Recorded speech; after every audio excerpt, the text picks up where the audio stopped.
Ini sudah saya banyak makan. Dessert is my child. Ini sambal. Mas ambil sendiri ya. Ambil sendiri.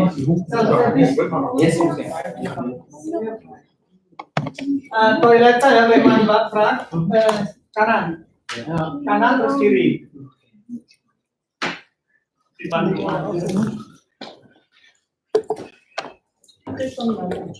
jalan masih ada berapa orang ya Mbak?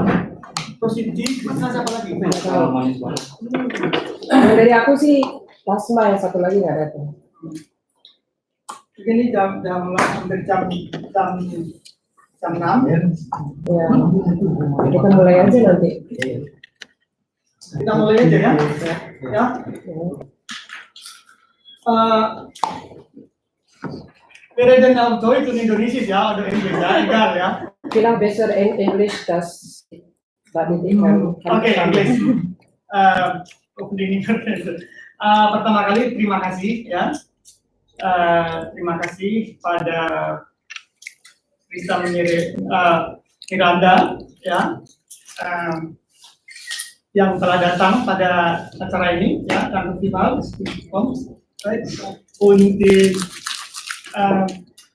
sekarang pertanyaannya ini bincang santai yang ke-58 ya. So in a relaxed discussion, small group, and number 58. But our group is already 11 years. And this book, maybe you want to know why we discuss about that book. Yeah?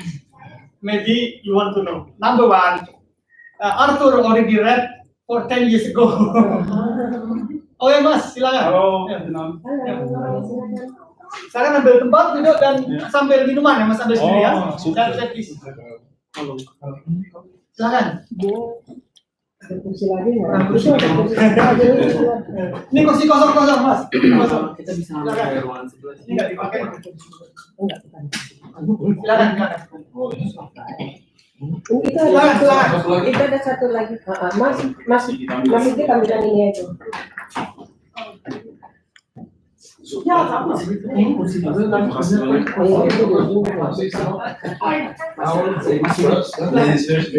dua lagi. Ada dua lagi sana. Oke. Itu dipepet, bukakan Mas, nanti aku datang. Ambil sendiri ya. Iya, enggak apa-apa.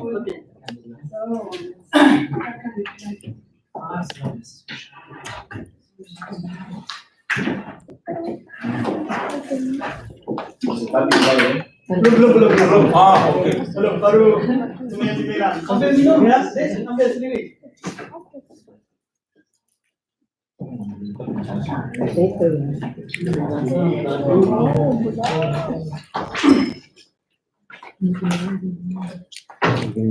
So, this evening, first time I want to introduce to explain why we decide to discuss about that book, And number two, when the ambassador comes, we will let him to talk because as a respect, But Titi is the counselor from embassy,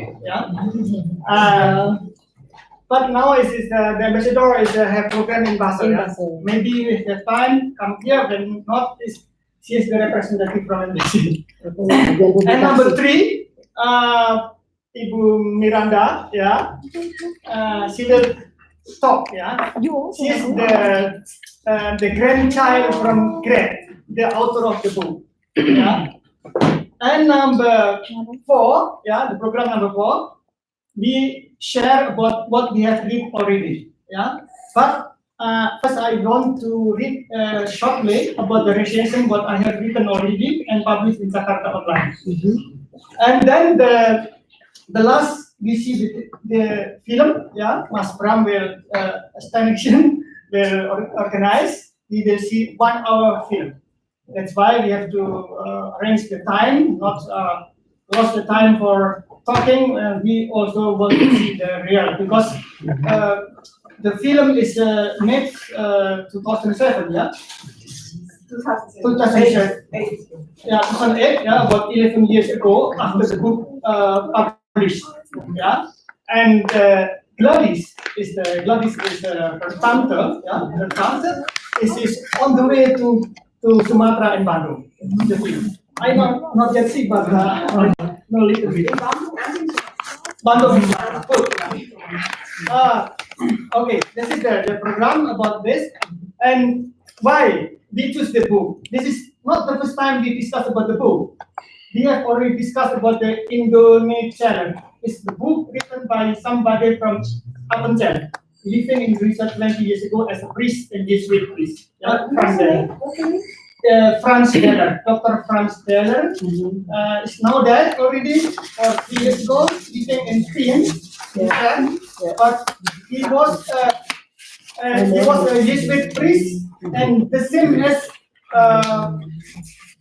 he's a Jesuit priest in Suseno, Magnus Suseno. It's the same time. Magnus Suseno coming from Munich to Jakarta, and then Franz Deller from Turin to Jakarta. Yeah? It's similar, but 3 years ago then, he wrote about the Appenzell, about Indonesian and Appenzell, the old Switzerland. Okay, what I got that book. Fortunately, when I went to Broken House, I saw this, yeah, because I visited Broken House quite often, and then Indonesia, in Herzen waren wir Indonesier. I read a few, and then I put it 1 year ago, and then this time I have idea why we have to not discuss this. Yeah, I asked Usher.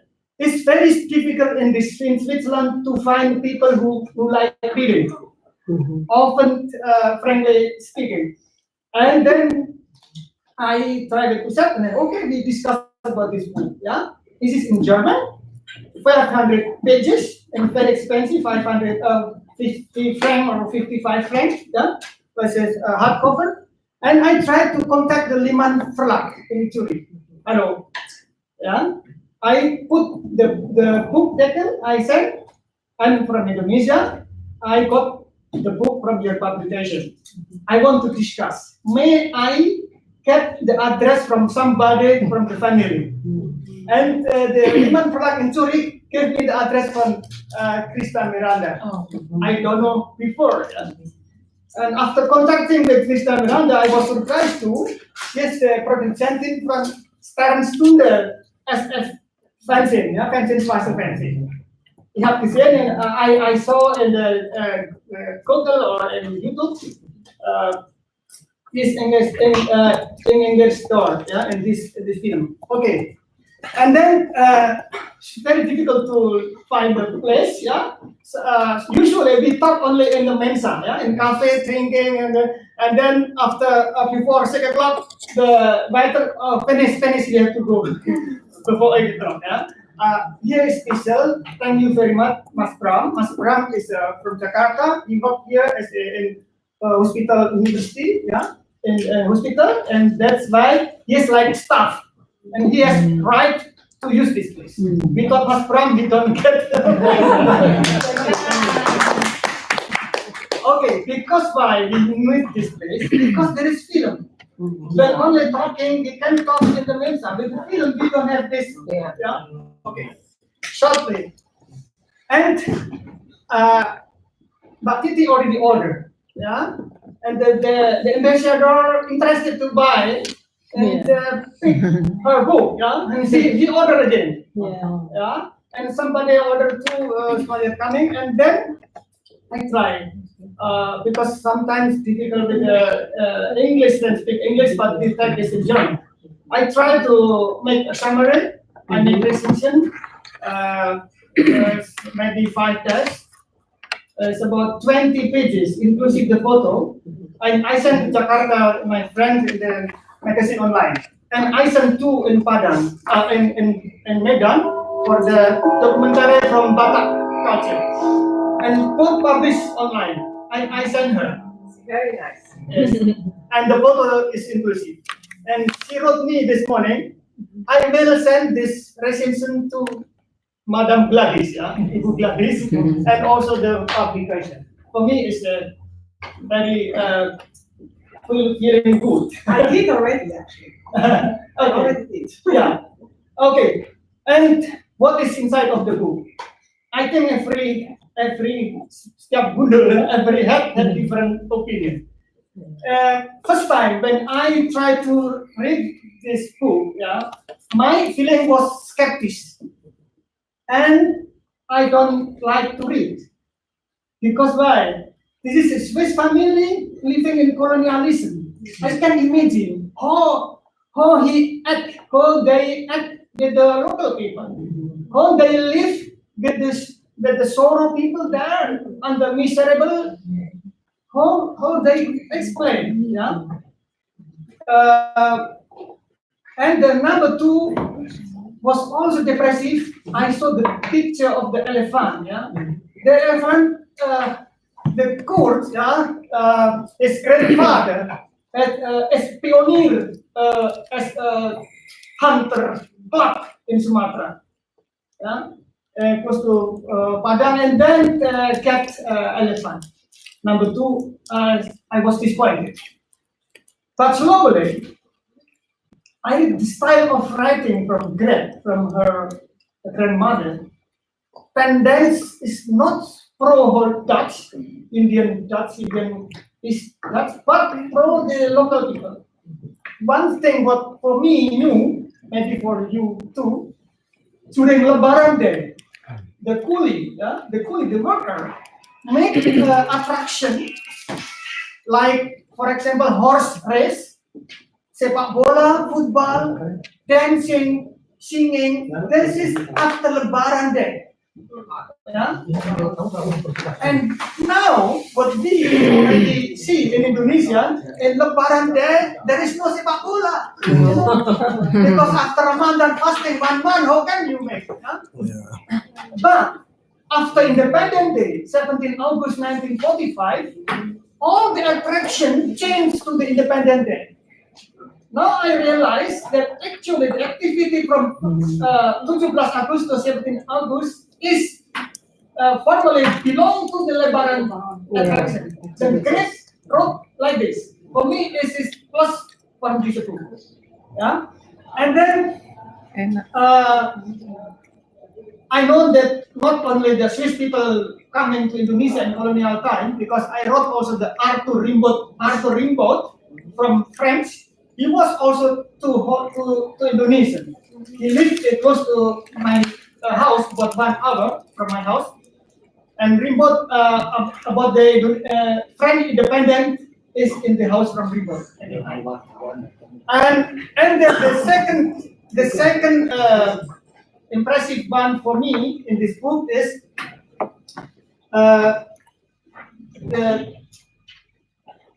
the Gret wrote about first welcome. He is our journalist from Jakarta, also writing for Sindo in Jakarta. And Kurt, the Gret, yeah, Gret wrote about the attitude of the Dutch people.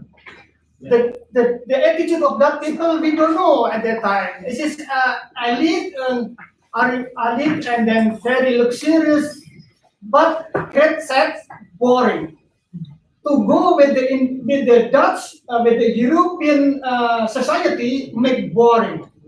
She liked to see the coolie life, the small people life.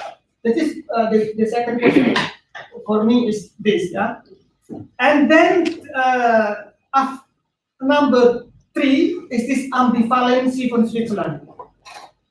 When the Japanese coming to Sumatra, and then the Gret come outside of the house and make the flag Swiss bring up and say this is symbol from neutrality from our country. But my question is, what kind of neutrality? Yeah, when they enjoy the living in Indonesia in colonialism. For me, the good neutrality is humanist neutrality. There is sometimes direction to helping the people. And later on, you can explain your opinion. But I understand because why? Because the Japanese will write, vergewaltigung, vergewaltigung voor de, niet nur voor Schweizer, maar alle van Hollander, alles veel voor die vergewaltigung. Yep, I read the book from Sukarno. Sukarno had problem. If the Japanese coming, Japanese say Sukarno, Sukarno, I have problem with my soldier, with my army. Why? The Dutch people coming with a wife. Japanese army no wife. And the problem, they want sex. How can you get sex? And Sukarno think, Sukarno, if you don't get me solution, I will send my army to the village and your girls all pregnant. And then Sukarno was very confused. He collected the religious men, Kiai, Ustad, religious from different religion. I ask you all, what do you think?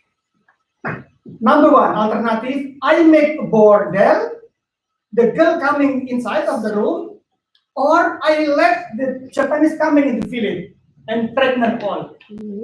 And all the religious people said, emergency bordel is not haram at that time.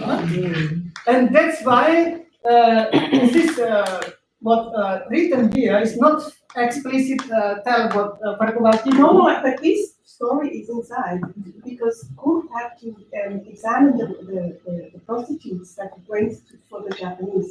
So the Japanese asked them to make a medical research on the girls so that they are not sick, so that these Japanese don't get sick. So this was his job then. Yeah. Okay. This is what Gladys and Gret live there and witness all the things, And then the last, I don't want to talk long time because this is the last time is very interesting. Maybe Mbak Titi doesn't know when is the embassy is in Bedah. You know? About 1950s. 1950s. Okay, this is correct. Because by the mentality of Swiss people at that time, even in colonial time, they want to go the tour, you know. They want to what? Ausflug machen nach Bali. You know, we are Indonesian people married with Swiss women. Not our culture to make a picnic tour everywhere all around the world, but our father traveling around. Since in the colonial time, Kurt and Gret planning to go to Borobudur, Prambanan, Bromo, and then Bali. And the last thing in Bali was interesting. In Bali, I was in Bali 5 years as a tour guide. When I bring the tourists to Ubud, the Malarai Dorf, the painting village, I have to explain. Number one, Walter Spies, painting from German painter. Number two, Theo Mayer is number two. Number three, Antonio Blanco von Spanian, will make Albert Manity. Theo Mayer is from Basel. And then her grandmother and father met Theo Mayer. And as the parent coming, grandma time, the Balinese greeting Grucci.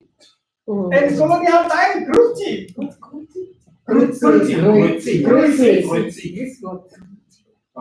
Grucci mitenan. Cuk dialek, Japanese dialek. Grucci mitenan. Udan ikut, di Balinese. 1930 about that. And without knowing Gret, she's a man and man problem. Theo Mayer said to Kurt, can you check? You are doctor.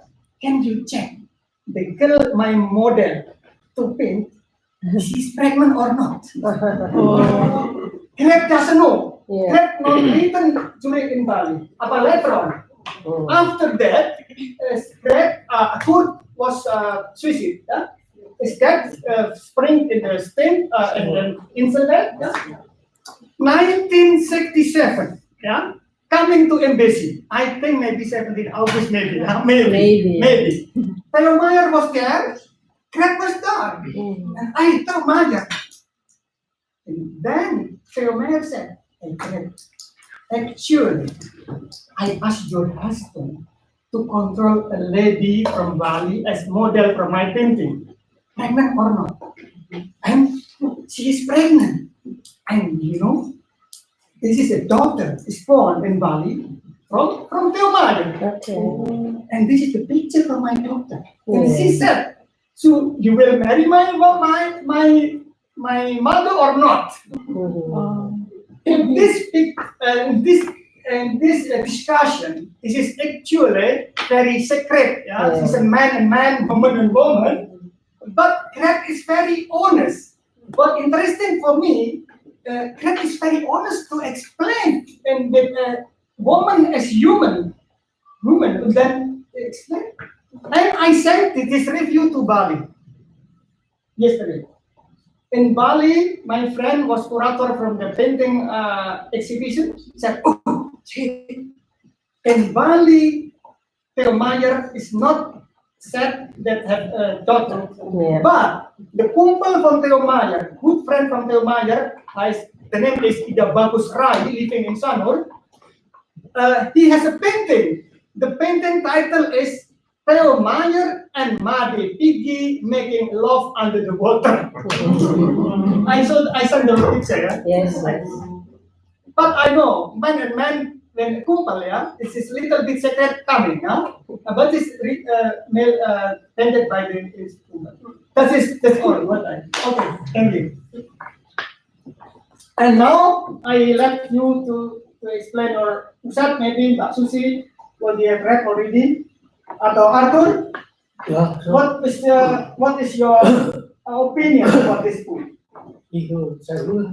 Dari Ustaz dulu. Okay, Ustad dulu, Ustad.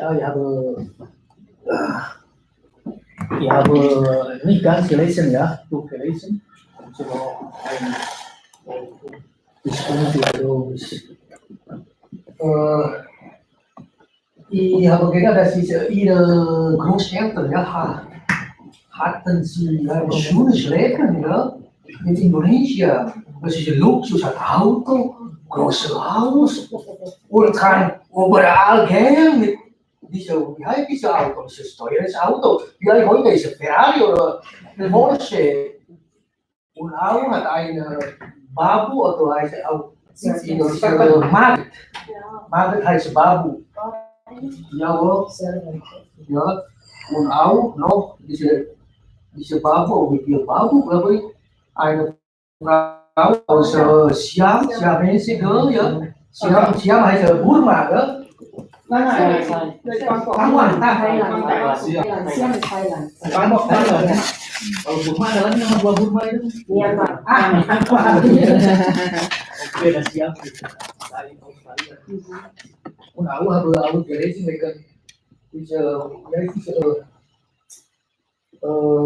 Essen, schönes Essen dort. Alles sehr viel für diese Markt. Ja.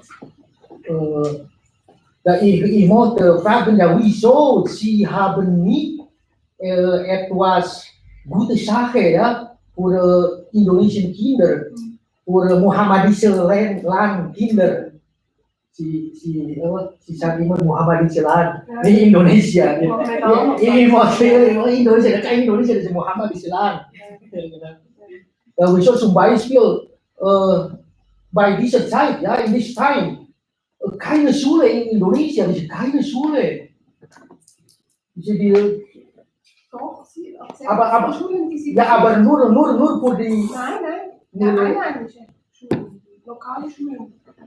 Für die reichen Leute oder für die reichen Leute und für diese Kinder sozial unterstützt, irgendwie so. Aber so, everybody ist sehr interessant, wo ich kann, vorher habe ich nicht gewusst, dass in Bandung gibt es eine Stamm oder einheimische Leute, das heißt Badung. Badung hat eine Geret für Angesei von Bayern. Ja, ich habe nie vorher, als ich diese Buch gelesen, Fußen direkt ins Essen, ja. Und ich habe nie gewusst. Und auch die Häuser von den Leuten dort, die haben keine Türe. Da, die Diebstahl, ja, die Diebstahl nicht erkannt, nicht erkannt. Damals. Damals, ja. Ja, das ist dann schon. Also, vielleicht kann ich ein paar Sachen sagen. Also, ich möchte zuerst mich bedanken für die Einladung, die Sie gibt. Ich habe mich sehr gefreut, hier zu sein. Ich finde es eine sehr schöne Gelegenheit, über dieses Buch zu reden. Ich bin Journalistin, Produzentin und Filmemacherin. Enggak apa-apa, Bu. Und diese Frage, die Sie stellen und die du stellst, das war eigentlich am Anfang für mich ganz wichtig. Weil heute ist eine andere Zeit. Heute ist eine sogenannte postkoloniale Zeit. Ne? Und es gibt Historiker, die diese ganze Kolonialzeit aufgearbeitet haben. Es gibt sehr viel Kritik. Auch die Holländer haben das wahrscheinlich ein bisschen verstanden, dass das nicht richtig war. Und ich wusste, dass sie dort zwar während der Kriegszeit schon schwierige Zeit hatten, oder mit den Japanern, aber davor haben sie schon auch gut gelebt. Und sie hatten eben nicht nur einen Wagen, sondern einen Wasserträger und einen Koch und einen Gärtner und ich weiß nicht was. Und das ist für mich sehr stoßend. Das ist schwierig, also finde ich schwierig. Und ich wollte eigentlich herausfinden, was ist die Position meiner Familie oder dieser beiden zum kolonialen Regime und zur kolonialen Gesellschaft. Das war eigentlich meine Ursprungsfrage. Ich wollte herausfinden, vielleicht ein bisschen blöd gesagt, waren es gute Leute oder haben sie sich schuldig gemacht? Weil ich habe dann ein paar Sachen verstanden. Ich habe zum Beispiel verstanden, sie waren Gäste der Holländer. Sie arbeiten für die Holländer. Sie arbeiten für die Holländer. Also er war ja Arzt. Und dass der Anfang war, ich glaube, Abenteuertour. Er war Arzt, er war ein Abenteurer. Er wollte etwas erleben in der Welt. Und sie war 19 Jahre alt und war noch nie außerhalb von der Schweiz vorher und ging direkt alleine nach Singapur mit Schiff und weiß ich was, um dort zu heiraten. Ja, und das ist eine interessante Sache, weil wie geht jemand 19 Jahre alt, noch nie im Ausland gewesen, in den Urwald in Sumatra, oder? Und dieser Schock, das fand ich interessant. Und ich glaube danach, sie haben sehr große Lernprozesse gemacht. Und ich glaube nicht, ich bin nicht ganz einverstanden mit Sigrid, ich finde nicht, dass sie nur Interesse hatten an der Kultur und an dem Lokalen und an den Einheimischen. Es gab einen Aspekt von Selbstverständlichkeit, von ein Gefühl der Überlegenheit der westlichen Wissenschaft, der westlichen Kulturzivilisation. Kurt hatte immer das Gefühl, er geht dahin als Arzt und er bringt den Leuten, er hat ja am Anfang viele Kulis behandelt, in Plantagen. Und sie sind dann viel auch ins Land gereist und haben Dörfer besucht, wo noch nie Weiße zum Teil waren. Und er fragte dort, und dann, das ist wunderbar beschrieben, dann sagt sie immer als erstes, wenn sie in diese Dörfer kamen, haben sie gefragt, wer ist der Vorsteher des Dorfes, der Älteste, der Dorfälteste.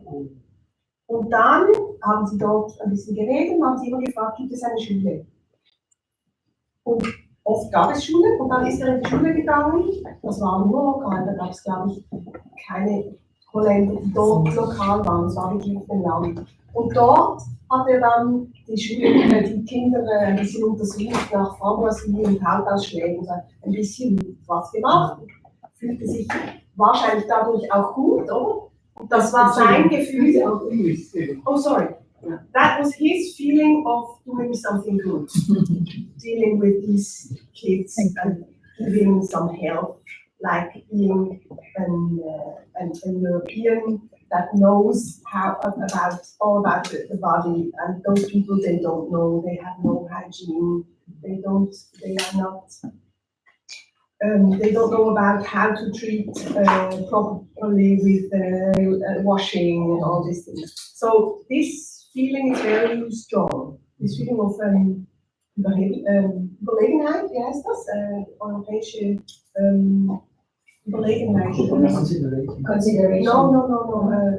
Superiors. Superiority. Superiority. Und es stimmt auch, it's right that Gret didn't like the society, high society of the Dutch. She hated especially the women. She was quite friend of some men, Dutchmen. She also described that there was different Dutch people, that some of them were quite friendly to the local, as she said, and others were very strict. She also described, for example, she calls it Herrendienst. There was the simple people, the local people, had to work 10 days for the Dutch authorities in the construction of the roads. And those who have a Zeugnis from the doctor saying that they were ill, they didn't have to go. So this is one chapter in the book is saying that a guy came and wanted to have a consultation for this paper, and he got a chicken as a gift, or however, as paying whatever. And he was not there, so he left the chicken and went home. And the next day he came back with 2 chickens. He thought maybe 1 chicken is not enough. And finally, he could see cooked, and because he had something in the body, cooked. I don't know if he would have given him the paper if he didn't have anything. I'm not sure about that, but he had something, so he wrote him the permission, and he was fine, and he didn't have to make this one. So these things, Gret is quite conscious. And she criticizes it, but not as consequently as we would do today. But we have all, I did a Master of Advanced Science in History just one year ago. So now I understand that it's very difficult to judge people that lived 100 years ago, because you cannot understand their situation.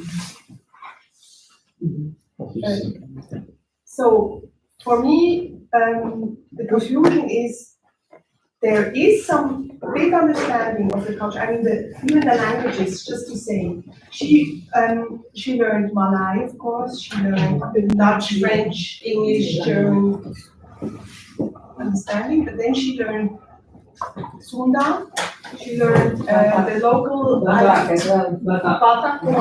you know, and I think the local Malay. She had to speak a little Siamese for the Aya, so and then Japanese, of course. I mean, it's incredible. And she really wanted to learn it. I mean, she was interested, and she was always fascinated by it. It was a little bit superficial, maybe, oberflächlich, but she loved the people. She just loved them. She describes those parties that he was telling the Waran, and she loved how they look, how they move, how they dress themselves, how they look after themselves. She just loved those people, and I think Kurt did as well. And they also loved they called it the simple life. It was a kind of a Rousseau thing, like Jean-Jacques Rousseau, like an ideal of a simple life without social. She's quite honest. She doesn't like this hypocrisy of the Dutch society.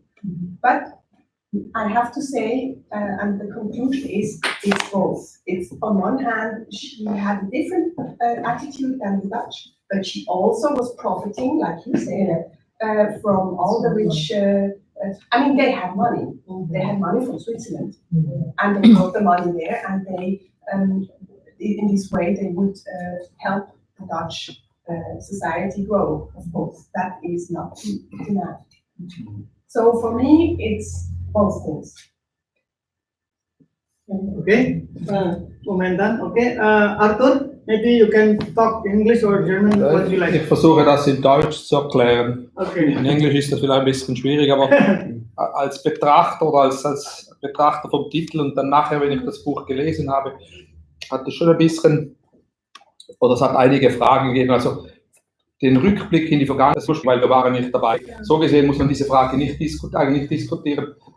Wir beurteilen das mit einer anderen Brille und wir geben uns Mühe, dieses Urteil natürlich etwas kritischer zu geben. Aber was mir am Anfang des Buches aufgefallen ist, das sehe ich jetzt aus meiner Schweizer Vergangenheit mit meinen Eltern, meinen Großeltern, das wird natürlich nicht erklärt, aber der finanzielle Hintergrund war natürlich enorm.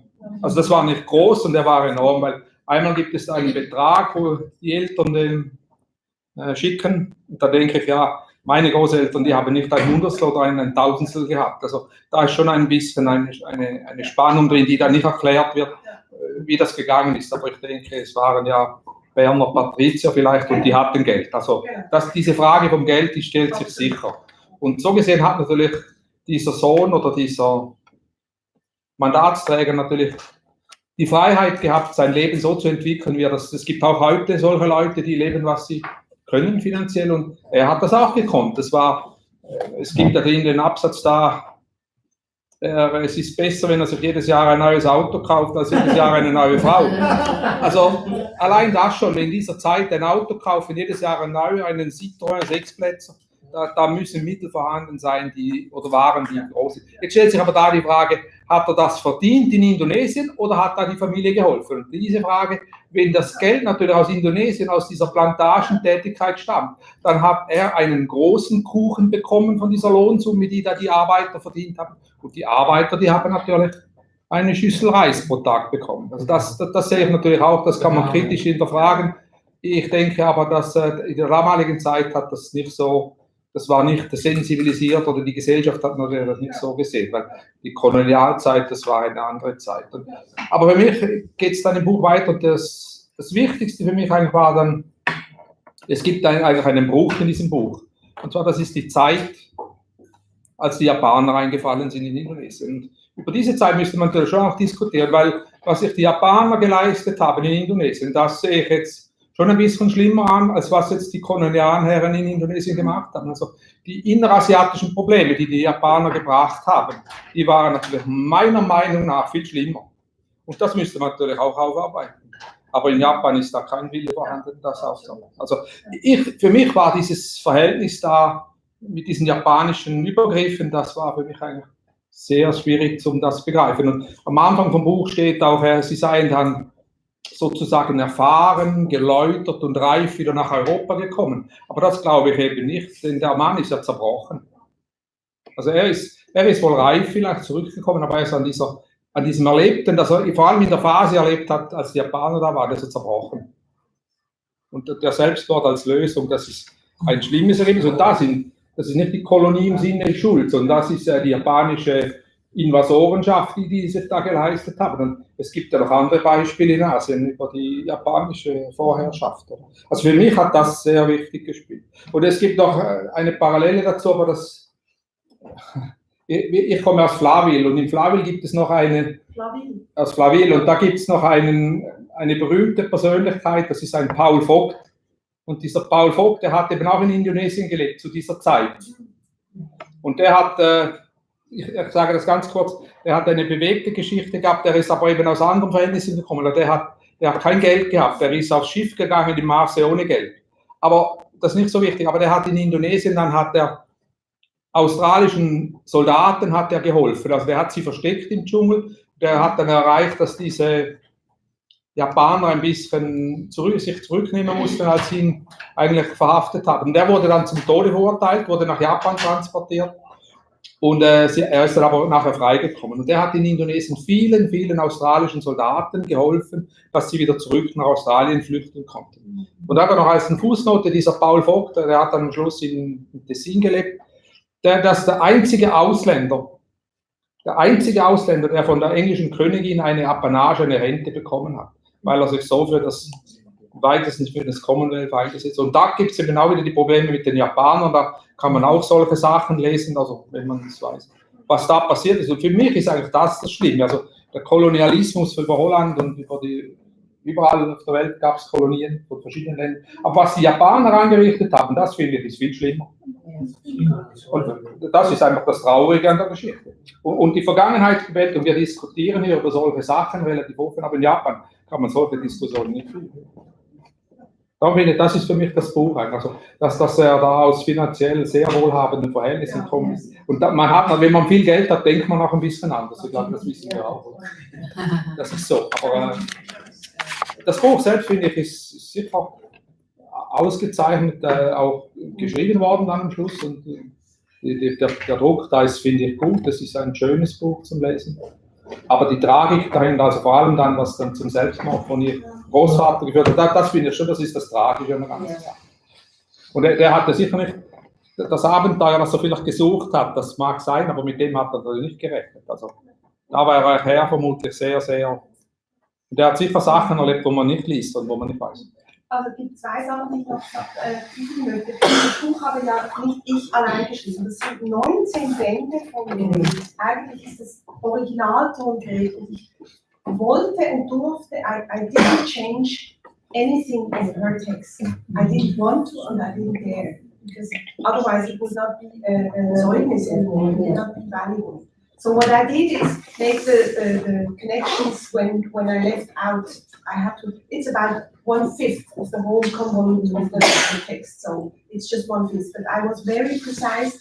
I was also precise in not leaving out. I was tempted sometimes because there is one chapter of the pedophilia, which is today nobody would believe that some Swiss person would write like this, very lovely, saying it's not so bad. I think like the Indonesians, I think it's not so bad. Nobody would do that. And I was tempted to leave that away. And then I didn't, because also with the picture of the elephant. I wanted to leave it away because it's not nice. Look, seeing my grandfather, shooting an elephant. Yes, but I had to, because I had to be honest with the past. It's like this. I can't change it. And the other thing I wanted to say is that Kurt also broke. He broke for, I think, this is my interpretation. He broke for several reasons. One is also the rape of his wife and his daughter. He had to witness. He was there, looking. The other thing was that he was the first delegation to visit the camps in Sumatra from the Japanese. So he saw the most terrible things. I don't know, compared to Germany, I can't say, but I know that he was really terrible, and it affected him strongly. Even though he was for the ketika, for the Red Cross, he did also the report, so he reported how many people.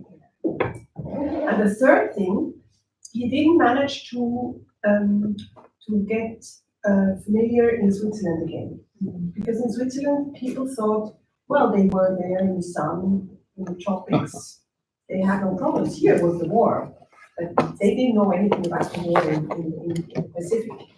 So that's one thing. He was not anymore on the top level of his profession, because he only did these few things, and he didn't read anything. He was like away from his profession, although he had to work in the Tropen Institute in Basel. Basel Tropen Institute. He was there. He had to teach and everything, and I think he couldn't. And the last thing is that he didn't have any more maids and bubbles and water and a chauffeur or whatever. It's just, I mean, he didn't have that either during the whole wartime, of course. So that's not the first explanation, but it's another life here. And you have to do things by your own. Maybe that's also, he was separated from his wife and his family. So everything came together. But I think the main thing is what Rosie was what he said. And I just wanted to say one more thing. I don't know. First I asked myself, is it right to publish this? Because it's private.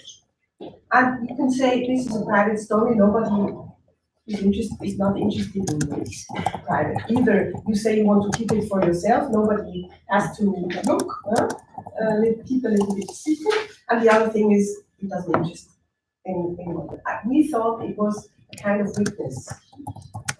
witness text for historians to see what all what you said, like you didn't even know some of these things that were in. So she was a witness, and that's very valuable. So that was the main interest was also to publish a witness voice for the colonial time and the war. Thank you. Okay, Susie, you want to say? Actually, I haven't read much because it was on the holidays, and once I'm back in Zurich, I'm very busy. But it has interested me because I also learned a lot what happened. One of the first expatriates, maybe, who went to Indonesia from Gret was. She was still at school actually when he proposed, wasn't he? And the minute she graduated, she had to pack all her wedding clothes and went by ship to Singapore, which took about more than a month. And in Singapore, the life was very nice, of course. And then when she went to Medan, I think then back she had the shock of her life because of the tropical weather, of the dirt, no cleanliness, no sanitation. You see, compared to Switzerland, of course, you know, it was like heaven and hell, I guess, as I read it. But on the other hand, she had a good life because she was within the expat community. She had all these parties, you know, and all the gowns, she had the car, she had, as you said before, the servants. It was a totally different life than when she was in Bern, for example, which these things do not exist, in these books, you know, these drivers and all.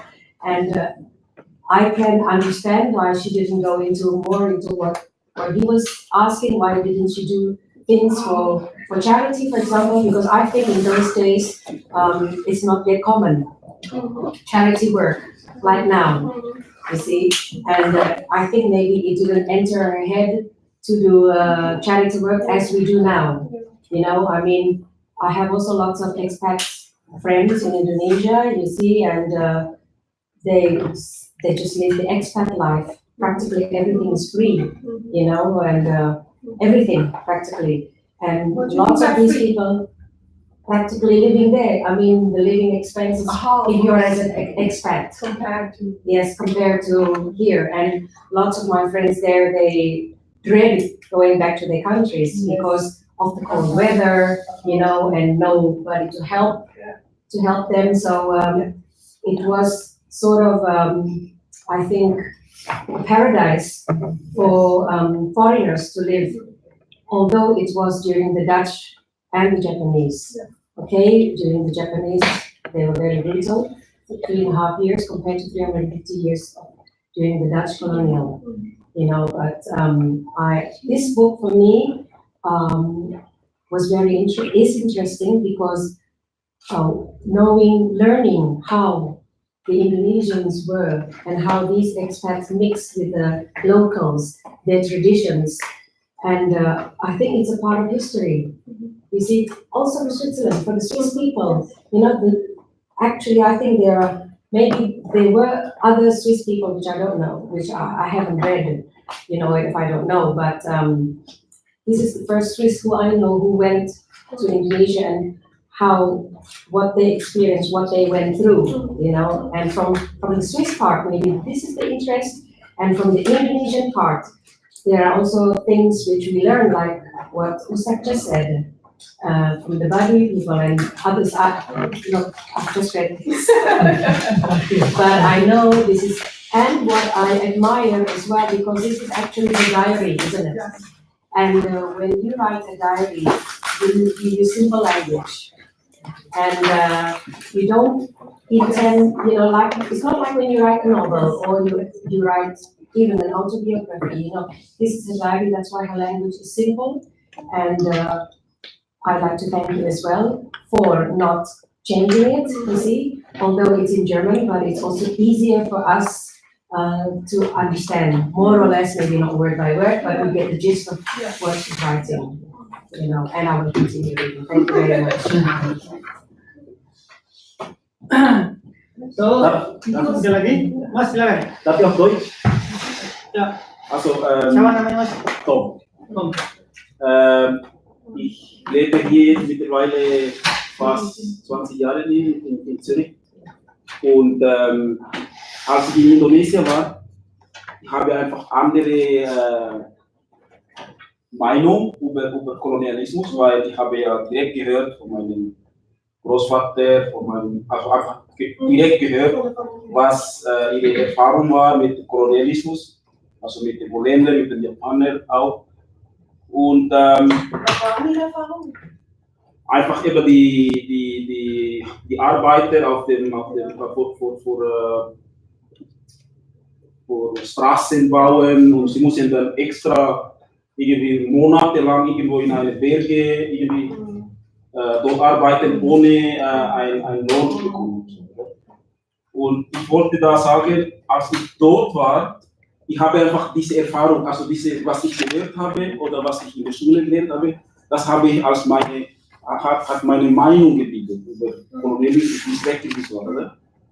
Und dann, ich bin da mittlerweile in der Schweiz, ich lebe dann da, und dann nachher diese gewisse Exotismus merkt man, dass man, hat auch ein Schweizer in Deutschland gelebt hat.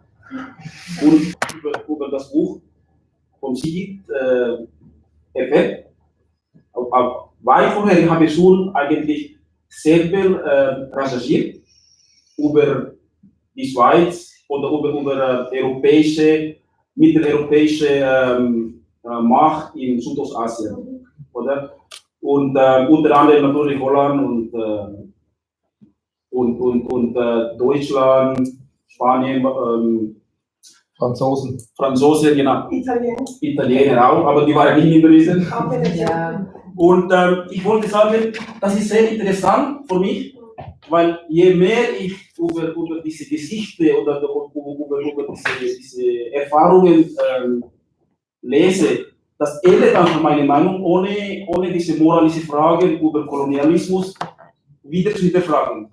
Also es kommt nicht darauf an, ob das gut oder nicht, weil ihre Großeltern leben ja in anderer Zeit und es haben andere moralische Vorstellungen über Kolonialismus. Wahrscheinlich auch, wie wenn man jetzt in den USA arbeiten, in Börse zum Beispiel.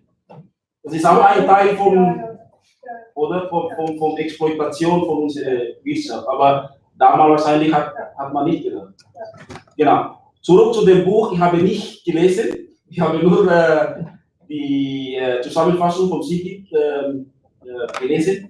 Das ist schon sehr interessant, wie Indonesien damals, also ich interessiere mich eher, wie man gelebt hat. Oder? Wie aus Augen von einem Europäer, wie das beschrieben worden ist. Oder? Genau.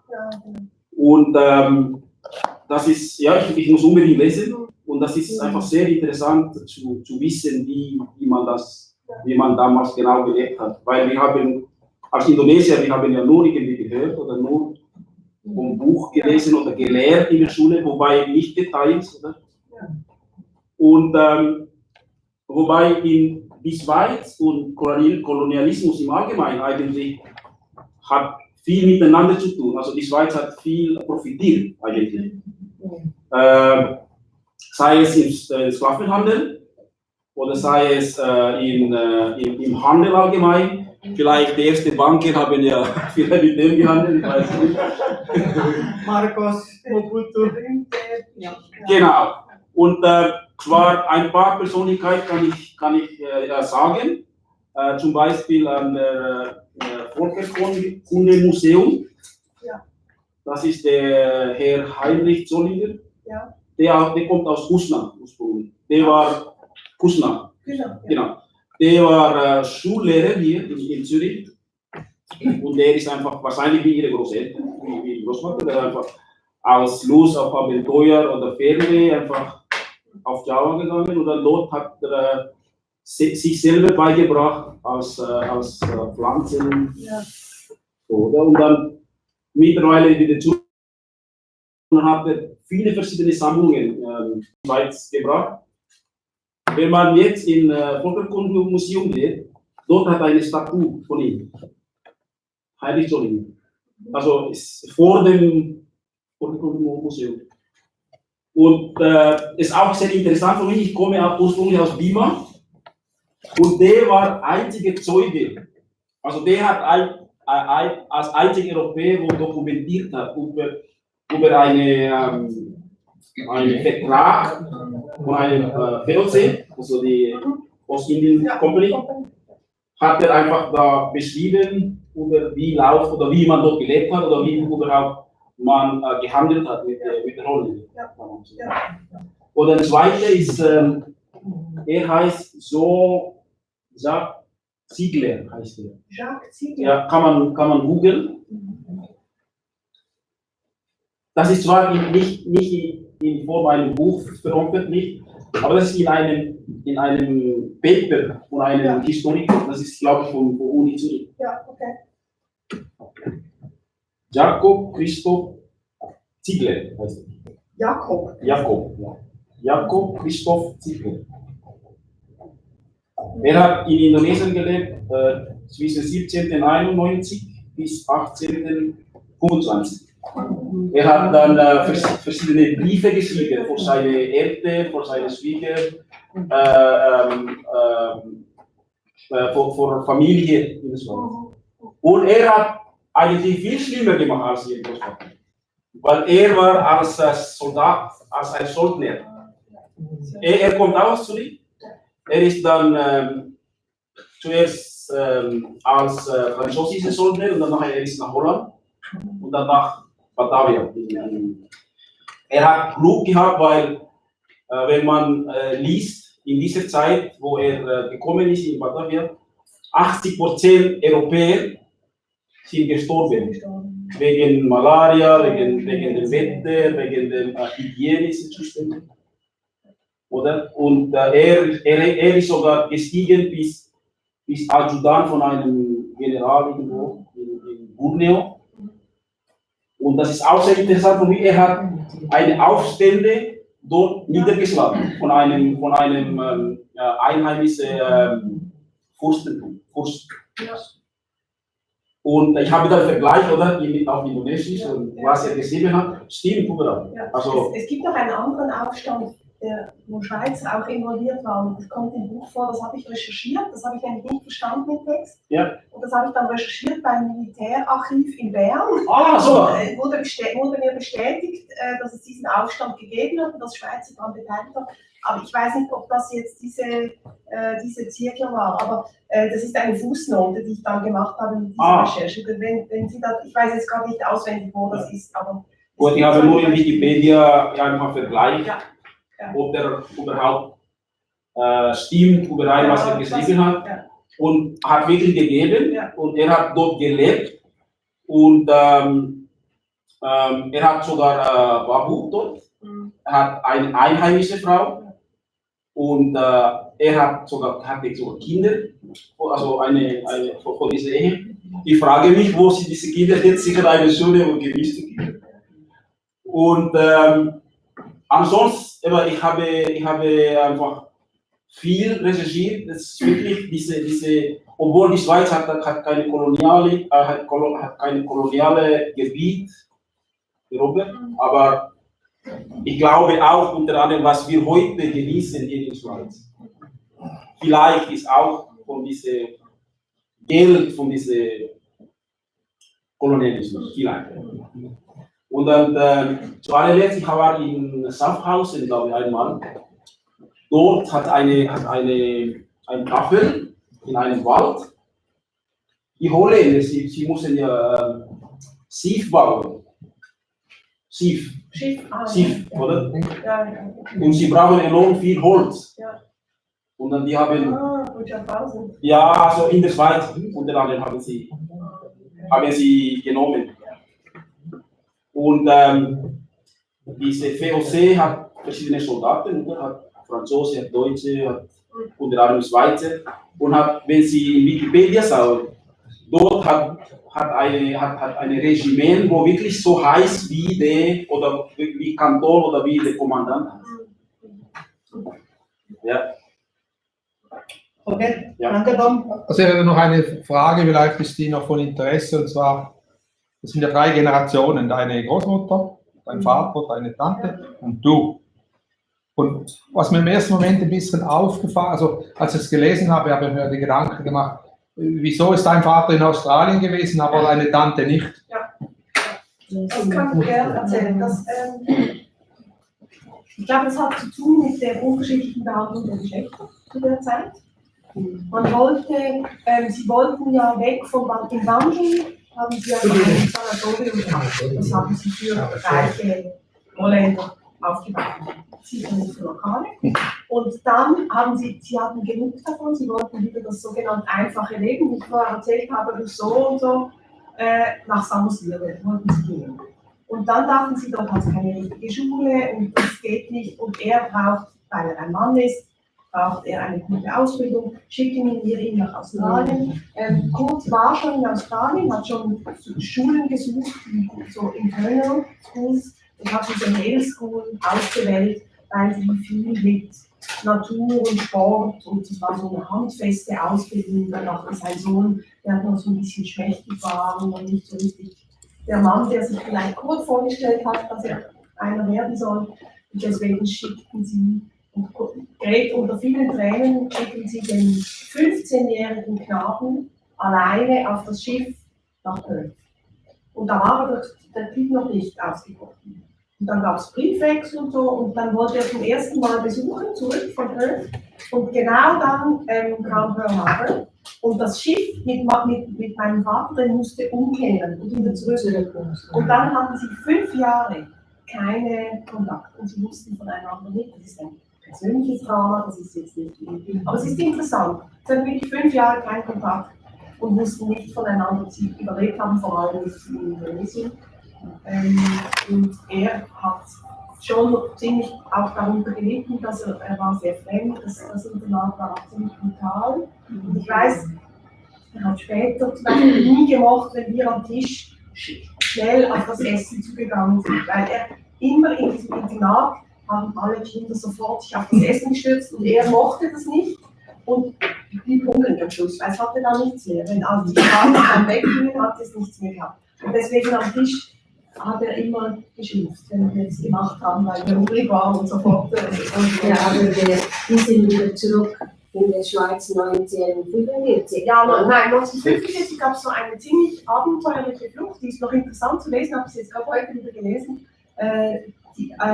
Es war gerade die Zeit, der Kaiser hat schon unterschrieben, die Kapitulation. Ja. Es gab diese Banden, es gab sehr viele indonesische Banden offenbar. Es war eine Zeit, wo man noch nicht recht wusste, eigentlich hätten die Alliierten kommen sollen und die Japaner fortschicken, aber die hatten keine Truppen, weil die waren anderswo beschäftigt. Und dann haben die Japaner zum Teil noch einfach die Ordnung sozusagen halbwegs aufrechterhalten. Und dann gab es ganz viele so eben marodierende Banden und Überfälle und so. Und in dieser Situation haben sie dann eben einen Transport organisieren können nach Singapur, zuerst mit dem Schiff nach Singapur, von Bedah, ich glaube mit einem Flug nach Singapur und dann mit dem Schiff nach Perth, so war es, genau. Und das war ziemlich abenteuerlich und dann gingen sie nach Perth und dort haben sie sich wieder gefunden. Und Bernie hat dann aber weiter studiert in Australien, weil er seine Studien fertig machen wollte. Und die Familie ist in die Schweiz gegangen und der Suizid seines Vaters war in der Schweiz und er war noch in Australien. I think I can understand why your grandfather committed suicide. In those days, not like now, they don't have yet the knowledge, the impact war can have, the damage psychologically it can affect somebody. You see, like you hear. Like Second World War, people from Vietnam, or or even now, all the wars are going on. When these military people come back, they get all the psychology treatments and doctors. In those days, they don't have yet the understanding, the impact it has on a person that went through that. That's why I think it was very painful for your father, your grandfather too, because he didn't get any help at all. Yeah. I read the tweet from Kurt, yeah. is beschrieben in French. Yeah? I try to translate. Poem. Buku. Yeah. I translate from Google because I don't know French. But it's only very short. And this poem is written in small paper and chapter and inside of the book. And nobody know, but suddenly, later on, suddenly there is a poem. This is the last message from the book. Yeah. I will read in Indonesian.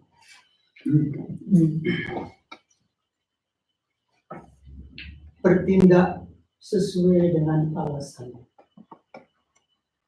Artinya berkata untuk penyelesaian. Tanpa ada drama atau kejutan. Untuk menyelesaikannya secara wajar. Diam. Dan untuk pergi dengan bebas.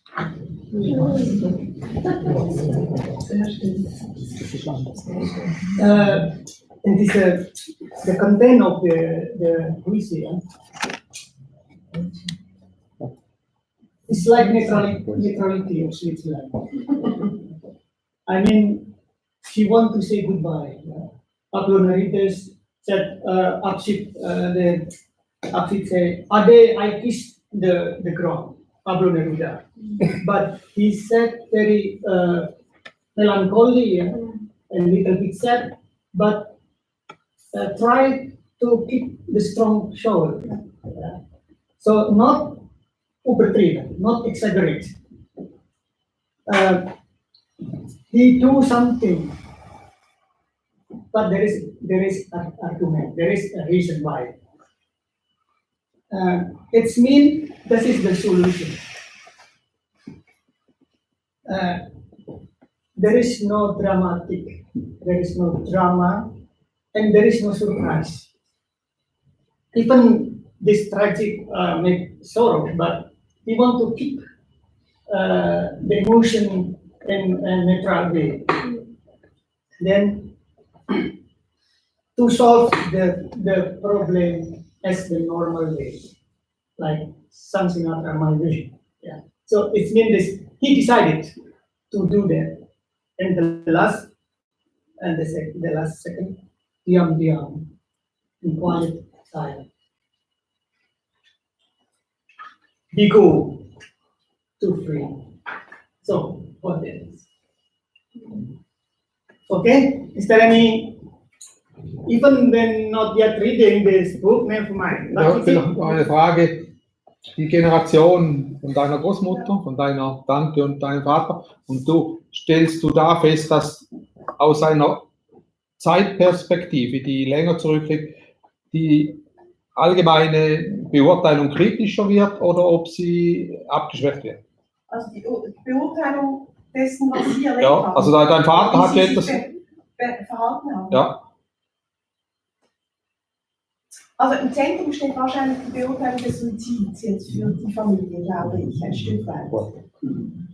Und zu der Zeit, als er sich umgebracht hat, also er ist in Iselfahrt am Wierzensee von diesem Felsen runtergesprungen, Sonntag im Winter, Beispiel. Und die Leute vom Dorf und ein paar, also einige Leute aus der Familie auch, haben gesagt, er hätte schlechte Schuhe gehabt und sei gerutscht. Because it still is a sin in that times. To kill oneself is not for religion, not Islamic. So it still is, of course. And for my grandmother, also for Gret and for Gladys, this was always okay because they knew he had depressions. From time to time, you will read it. He has some depression, he doesn't like to live, he just wants to go away, and he goes away and comes back, and it's also a personality thing. And they accept it. They accept his kind of free will. But there were people of the family who said he slipped because he had bad shoes. And also from the village. So today this is seen differently, of course. We now accept it. And we can live with that. it's okay.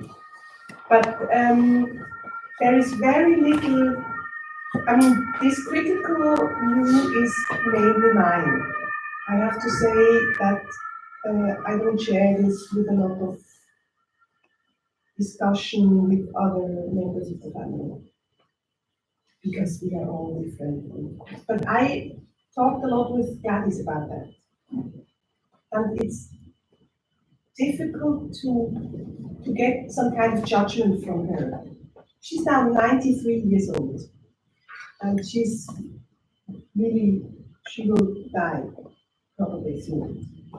But even when I did the film, she was 80, and I traveled with her, and it was very easy and good to work out all her personal dramas, which was his friendship with Nino, which was a Japanese lieutenant, or I don't remember exactly his grade, but he was a military, and she fell in love with him. And still today, when she talks in the film, still today you feel that this was her love. I mean, she loves her husband, but Nino is something very special. And even though it was the power that raped both of them and that made so many harm to so many people, that happened, and that's a personal drama, and that's that's the most important for her. And the moral question about the colonialism and what they did, and the questions of guilt are not her main concern.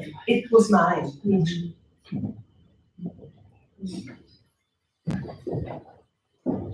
Oké. Laatste vragen.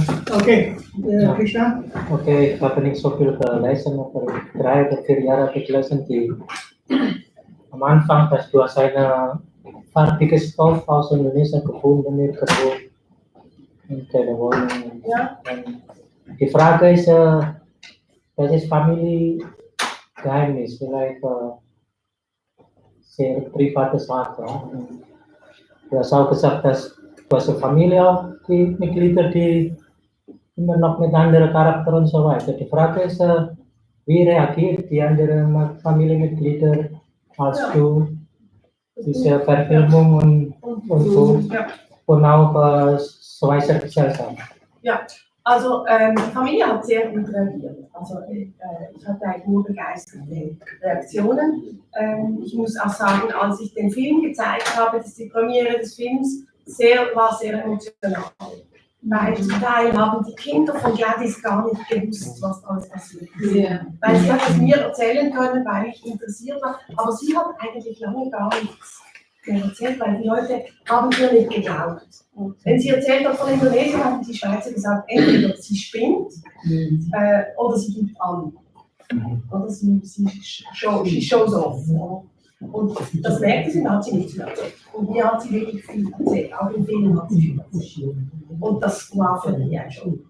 Aber es war eigentlich wirklich eine sehr positive. Es ist nicht so, also ich glaube auch, dass sehr viele jetzt, mein Bruder oder meine Mutter oder viele Leute würden eine Meinung auch teilen, die ich jetzt habe, nachdem ich das gemacht habe. Ich bin aber auch vorsichtig geworden beim Urteilen, das habe ich probiert zu sagen. Ich bin, the more I get into this work, the less I can judge. The more I will stay cautious about judging the people. I'm asking myself, what is my guilt or what is my job in this? But I can't judge. How many grandchildren do they have? You mean Gret? She had 6 grandchildren. One of them already died. Gladys had 4 children and one of them died. And me and my brother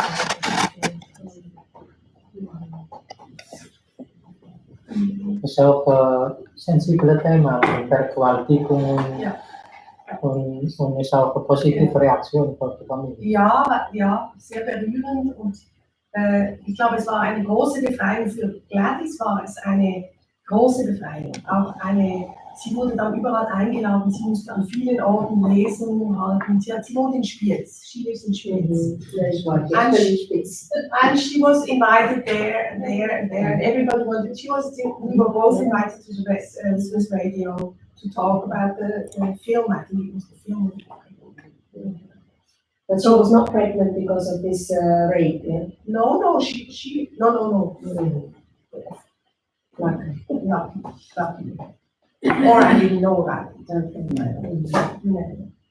No, but it was really a liberating thing, and she was absolutely happy. And she's also happy now that I am here, and I have to tell her tonight how it went. And she wants to know everything about Indonesia. She has a lot of contacts. She was also in Indonesian group. In another group, I think not this one. They cook and they meet and they make parties. But I'm not sure about which one. I think also it's Root or in Eastern. And she has connections to the embassy, and she has this friendship with Wismumurti. Yes, the Indonesian Uno. And we met Wismumurti as well. We did an interview with him, which was a very interesting interview, but it didn't fit into the film because it was such a different level. Because with Wismumurti, we wanted to know about Indonesia today, about the position, about the religion, about how he saw his country liberating from colonialism and from the Japanese independence, democracy, and all this.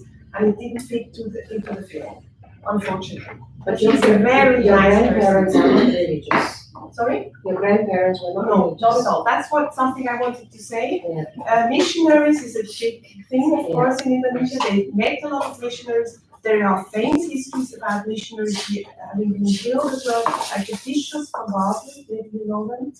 This is in Borneo. This also there was a book, etc. Big story, but they were very critical about religion, not more about the Christian religion. They liked, knowing about Mohammedan, as they told them. They were quite tolerant, but they didn't like the missionaries, and they were kind of saying like the Bataks, they were machten sich lustig über die Batak, die sagten, wenn es dort bei den Evangelischen etwas zu haben gibt, dann gehe ich zu den Evangelischen, lass mich mal taufen. Und wenn das dann fertig ist, dann gehe ich dann zu anderen. Und eigentlich ist mir egal, ich will einfach etwas kriegen. Aber eigentlich in den Herzen sind sie dabei. Und sie haben sich sehr mokiert über diese Missionare, die da irgendwie beschäftigen. Das kommt im Film auch vor. Kommt auch im Okay, Mbak Titi ada pertanyaan? Yes, just one question. It took you I forgot 24 or 27 years after you found the document to make that book. I mean, why that long? And then what did you do? Did you visit Indonesia so that you can feel you have better understanding about what Gret wrote or something? Actually, I think it was because I had to it myself. She was a fascinating personality when I was small, and she could still tell all these stories here, and she was very lively. She could really tell stories. But when I was in adolescent or when I was 20, 30, I had other things to do, and this was kind of something from my ancestors that I had to make my own life. And once I had children, I always knew that these books were there. These 19 big written diaries. I know that they were there, but I knew someday I would do something with that, but I never did. And then when I had the small children, I had some time, I started doing it. And then afterwards, we went once with the family to Bali, of course, actually, my husband has some friends in Bali, so that matched well. Then I went the second time for the filming of this. And it was, I went there because Gladys said, I want to go to Indonesia, and I said that it must be the film. So the mix is the voice of Gret, the voice of Gret, the voice of Gladys, and myself following them to tell the story. That's about it. Okay, thank you very much. I think it's finished. Yeah, it's already 7 o'clock, 10 minutes. We break 10 minutes to prepare the film, and we are sitting all this direction, and you take the self-service drink. I just hope you'll not be disappointed because the film is not so political on what we now discuss. There are some, but it's also the personal story. It's a lot about the personal story about the colonial times. So I hope, and if you don't want to watch, I'm not mad. I think whatever, because there are 2 versions. Yeah, usually text is more attractive than the film. Usually. Because every reader have different imagination, yeah. But in film, one head only the same head, yeah, and that's why. And for me, it's I think interesting because Gladi 80 years old, traveling in the very historical. Okay, Mas Bram, jangan disiap. Siap. Oke, kita atur sini ya, ngadap sini lagi. Sini ya. Visiting this direction. Ya. Cocokkan Samsung bukan. Bisa, kita bisa lihat. Bisa. Silakan sini lagi. Kamu ambil minum dulu ya. Ambil minum dulu ya. Loh. Oh, ini rupanya. Isi. Thank you.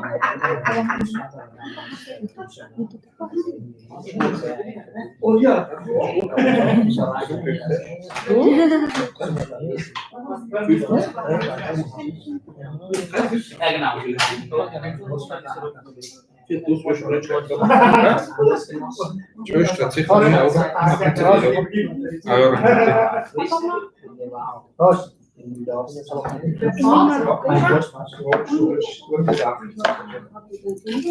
Enggak bawa. Adik, bahasa panggil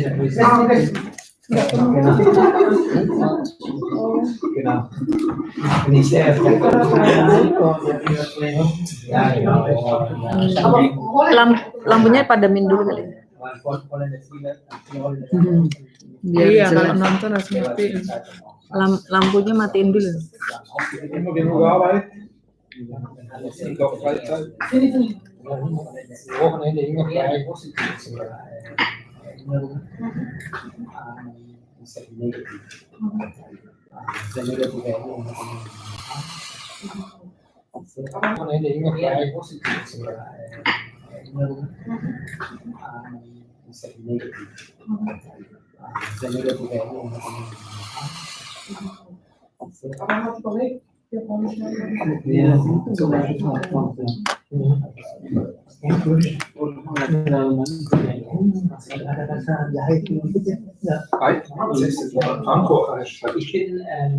schon in der Schweiz 7 Jahre, auch 2 weitere Bereiche studiert. Lampunya dimatikan ya? Iya, Mas, matikan. Viele Bücher geschrieben, aber auch Holländisch. So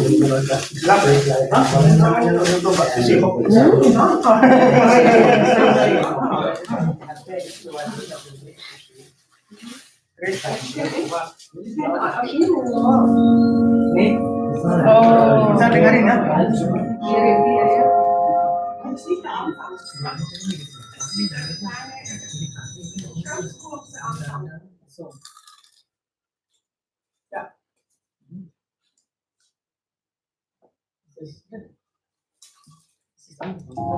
Mensch ist Berufsprojekten. Für mich ist es auch eine Abschiedsreise. Das ist so. Man weiß ja nie, was noch geschieht.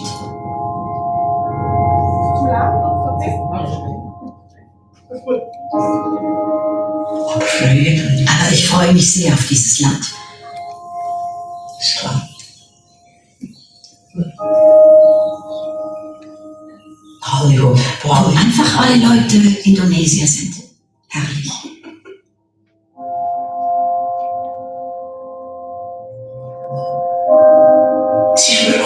Es ist wirklich wie nach Hause zu gehen.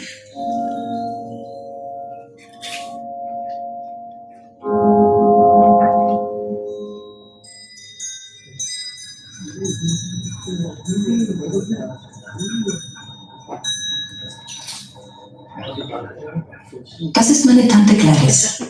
Sie ist 80 Jahre alt und hat eine besondere Vergangenheit. In einem tropischen Paradies begann diese Familiengeschichte und im Zweiten Weltkrieg nahm sie eine bittere Wende.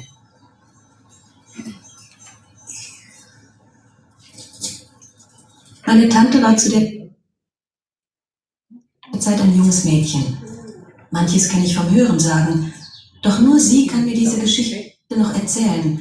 Der Rest ihrer Familie, auch mein Vater, leben nicht mehr. Gemeinsam bereiten wir uns auf die Reise vor. Sie will zeigen, wo sich alles abgespielt hat, in einer fremden, längst vergangenen Welt.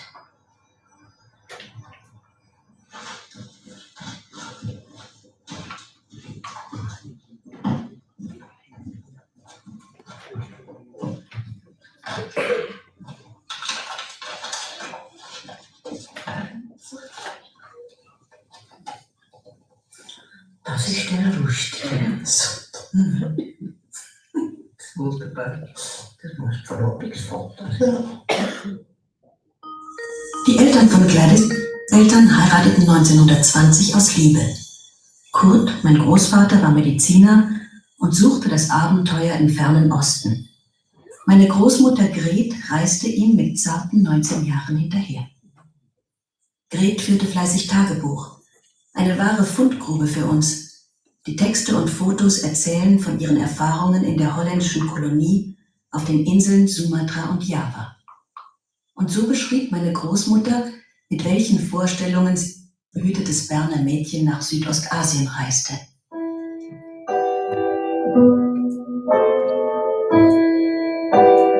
Ich träumte vom Bungalow, wo braune und gelbe Bediente mir die langweilige Hausarbeit abnehmen würden.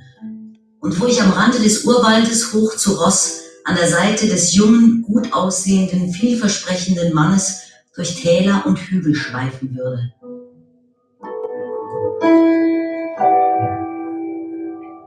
Die Torin. Sie wusste ja gar nichts, kann nur vom Hören sagen. Sie war einfach neugierig und mit diesem Mann wäre sie wohl überall hingegangen.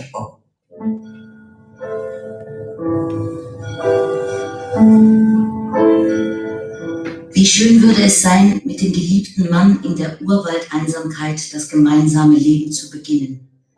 Ein Leben frei von materiellen Sorgen, frei von allen gesellschaftlichen Verpflichtungen, frei von allem Drum und Dran, was Paare von der Liebe ablenkt.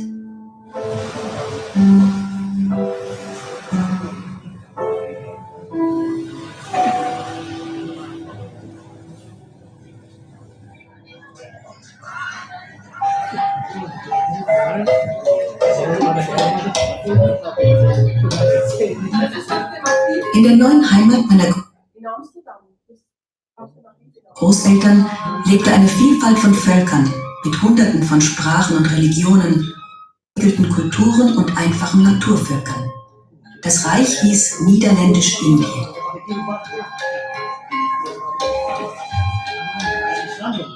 Macht und Reichtum lagen in Händen der Holländer. Ihnen gehörten das Land und die Plantagen, auf denen Einheimische die Arbeit verrichteten. Das ist ja ein Plantagengebiet. Das war ja ein Plantagengebiet. Und es waren einfache Leute, diese Pflanzen.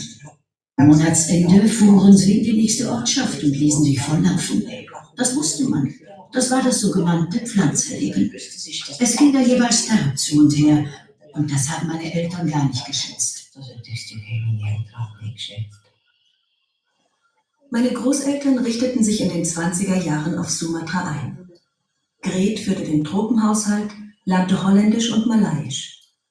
Kurt arbeitete in den Plantagenspitälern und behandelte Kuli-Arbeiter. In diese Welt wurde erst mein Vater Bernie, dann meine Tante Gladys hineingeboren.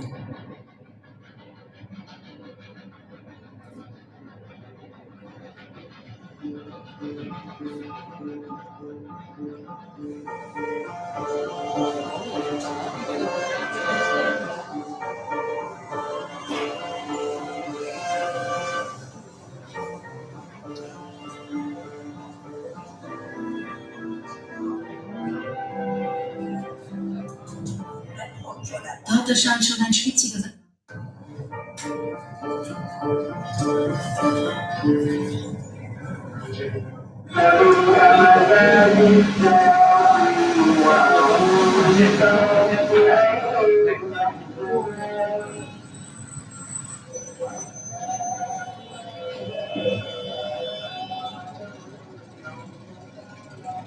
Hier im Süden von Sumatra begann Gladys Leben.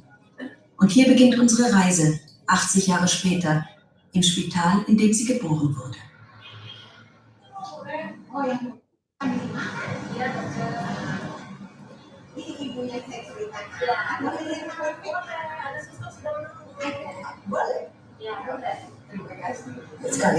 Jetzt will ich mal hier reinschauen. Sehr schön. Sehr schön. Wunderbar. Wunderbar. Ist noch ganz einfach. Auch ganz einfach, nicht wahr? Das ist ein Geburtstag. Das ist ein Geburtstag, wo vielleicht meine Mutter mich geboren hat. Wer weiß. Am Nachmittag des 8. Dezember stellten sich um 2 Uhr die Wehen ein. Um 7 Uhr prophezeite mir der Arzt, dass ich um 10 Uhr alles hinter mir haben würde. Kaum aber war er aus dem Haus, ging es richtig los. Die Schwester war eben erst aus der Kirche gekommen und als sie an der Sturmglocke zog, musste sie noch ihr schwarzes Nonnenkleid gegen die weiße Schürze vertauschen. Als sie ins Zimmer trat und den Sachverhalt sah, stürzte sie in großer Aufregung ans Telefon, um den Arzt herbeizurufen, der 5 Minuten da war. Um 8 Uhr wurde Gladys geboren. Für eine Arztfrau eine gute Leistung, sagte Dr. N. anerkennend. Kurz nach 9 lag ich ruhig und zufrieden im Bett und konnte meine Tochter betrachten. Sie wog 3130 Gramm und war gut ausgewachsen. Aber ein vollkommen fremdes Kind. Sie war sehr hässlich mit ihrem Hakennäschen und dem eingedrückten Kinn. Oh, isn't that sweet? All in a big box. Oh, so sweet.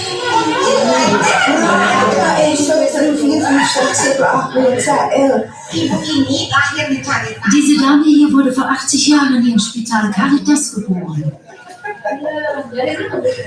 That is sweet, yeah. Oh, что же это Entzückend. So feine schwarze Köpfe.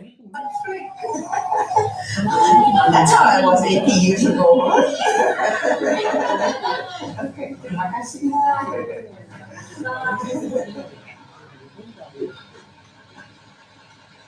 Heute kommen nur selten westliche Touristen in diese Gegend. Auf Reisen braucht man hier viel Geduld und Verhandlungsgeschick, was mich zunehmend nervös macht. Tante Gladys hingegen genießt selbst die Wartezeit. Die Busfahrt zu organisieren, ist eine komplizierte Sache.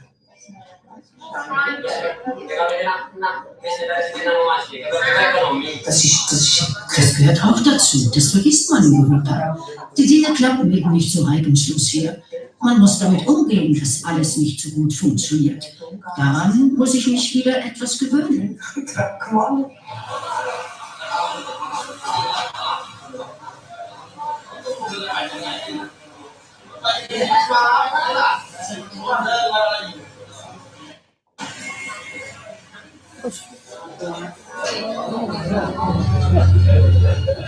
Die Fahrt ist lang, aber wir überstehen sie ohne Panne.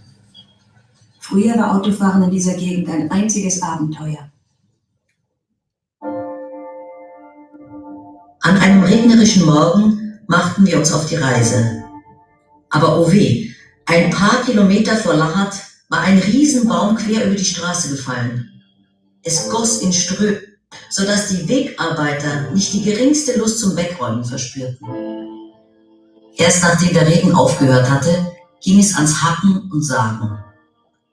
Wir verbrachten 3 volle Stunden, lesend und rauchend, bevor wir die Reise fortsetzen konnten.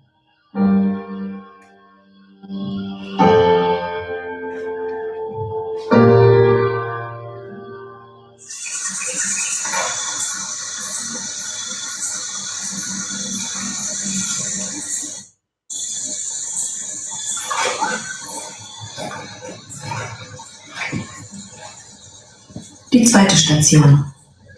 In diesem idyllischen Dorf hat Gladys ihre ersten... Wir sind gespannt, ob noch Spuren von ihrem Leben zu finden sind. Pagaralan liegt am Fuß eines Vulkans und ist wie ganz Sumatra stark erdbebengefährdet. In Pagaralan jetzt viel Erdbeben. In Pagaralan gab es viele Erdbeben. Ich erinnere mich noch gut, wie als kleines Kind einmal auf dem Topf saß. Und dann spritzte es von unten hoch, weil die Erde bebte. Das fand ich wahnsinnig spannend. Und das hat mich wahnsinnig spannend gemacht. Das Doktorhaus war groß und hatte einen schönen Garten. Und wer ist diese dunkle Frau, die Gladys an der Hand führt? Eier. Die Eier, ja, die war wunderbar. Auch wenn die Eltern fort waren. Aya war bei uns und wir fühlten uns einfach sicher mit ihr. Aya war eine Art Schutzengel. Aber ihr musste man. Das war anders als bei der Köchin oder der Bügelfrau. Wie die Köchin oder wie die glätte Frau oder so war. Mein Großvater Kurt war wohl kein schlechter Truppenarzt. Jedenfalls übertrug man ihm die Leitung des bescheidenen Provinzspitals.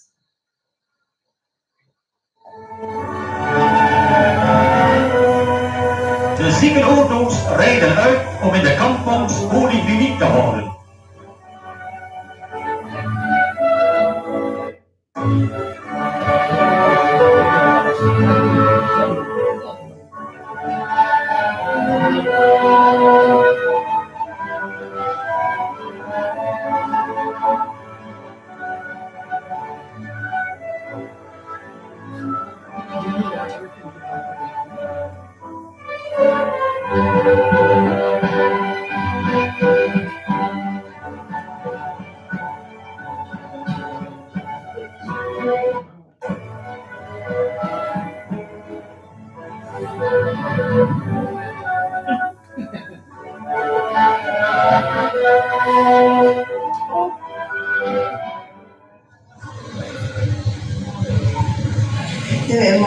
Ich will mal da reinschauen. Achtung, ein Mofa. Vielleicht weiß im Dorfspital noch jemand etwas von dieser Zeit. Halo, selamat pagi. Saja.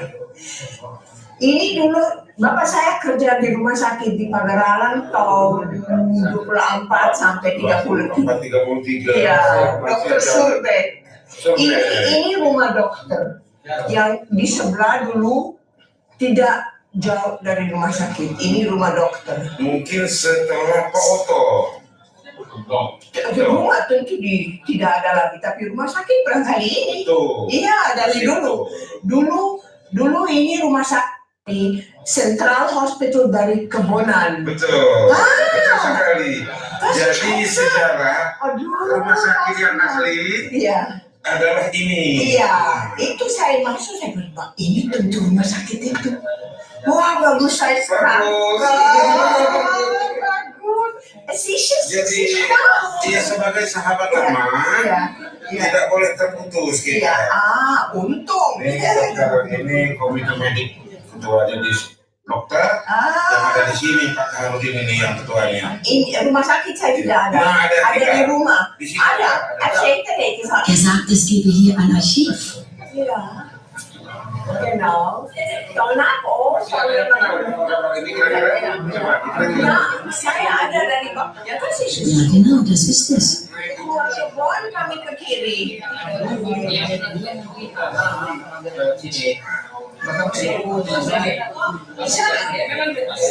Saya ingat kami keluar ke kebun mesti ke kiri, jalan kiri. Jadi rumah sakit di atas. Sebetulnya begini, di sini jaga anak. Ini saya masih kecil. Saya pikir ini kira-kira saya lahir tahun 26 jadi 29. Apa saudara? Er weiß jetzt, wo wir das Haus finden. Ich weiß nicht, ob es noch steht.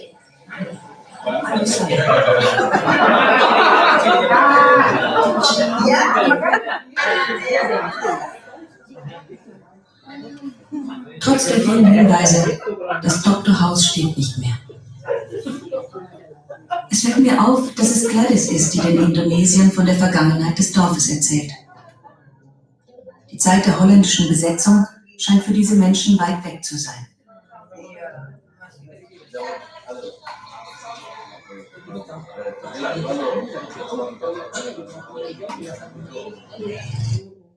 Das ist das Schwimmbad. Hier habe ich schwimmen gelernt. Schau mal. Aber nun ist es geschlossen. Wir haben ein Foto davon. Ja, genau. Es gibt zu Hause ein Foto von einem großen Empfang hier. Sagenhaft. Ja. Oh, dort hat es schöne Fresken. Die gab es damals noch nicht. Ja, da habe ich Ja, hier lernte. Wunderbar. Aber es ist geschlossen. Es wird nicht mehr gebraucht. Zusammen waren wir am Einweihungsfest des Prinzessin Juliana Schwimmbades, ganz in der Nähe unseres Hauses. Der Kontrolleur hatte es mit Geld aus der Gemeindekasse für die Europäische Gemeinschaft bauen lassen. So begeistert wir persönlich auch über das Schwimmbad waren, schien es uns doch, er hätte besser getan, diese Summe für eine dringend nötige Wasserleitung der Pagaralam zu verwenden, die den einheimischen Bewohnern zugute gekommen wäre. Im Schwimmbad wurden nämlich außer ein paar Häuptlingen beim Eröffnungsakt die Indonesier nicht zugelassen.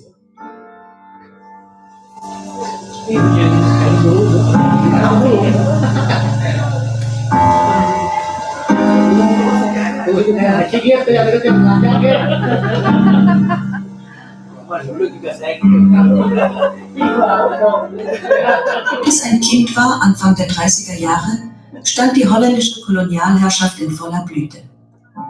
Die Machthaber bemühten sich zwar um Gesundheit und Bildung der Einheimischen, doch Aufstände der Unabhängigkeitsbewegungen schlugen sie blutig nieder. Das luxuriöse Leben blieb den Weißen vorbehalten. Meine Großeltern waren diesem Leben nicht abgeneigt, ganz im Gegenteil. Im Unterschied zu den meisten Holländern waren sie jedoch neugierig auf die einheimischen Menschen, ihre Kultur, ihre Sprachen. So wuchs meine Tante Gladys mit lokalen Traditionen und Ritualen auf.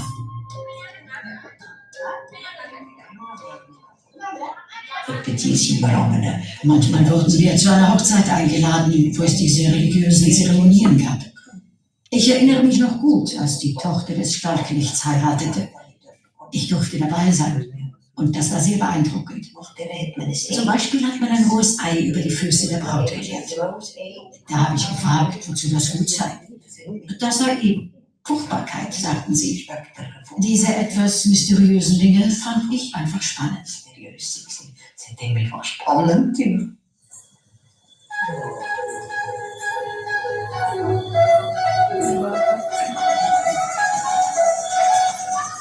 Aber im Grund ist es nicht. Aber im Grund war es nichts Besonderes, denn diese Leute lebten einfach so. Sie wuchsen damit auf und es gehörte einfach auch zu unserem Alltag.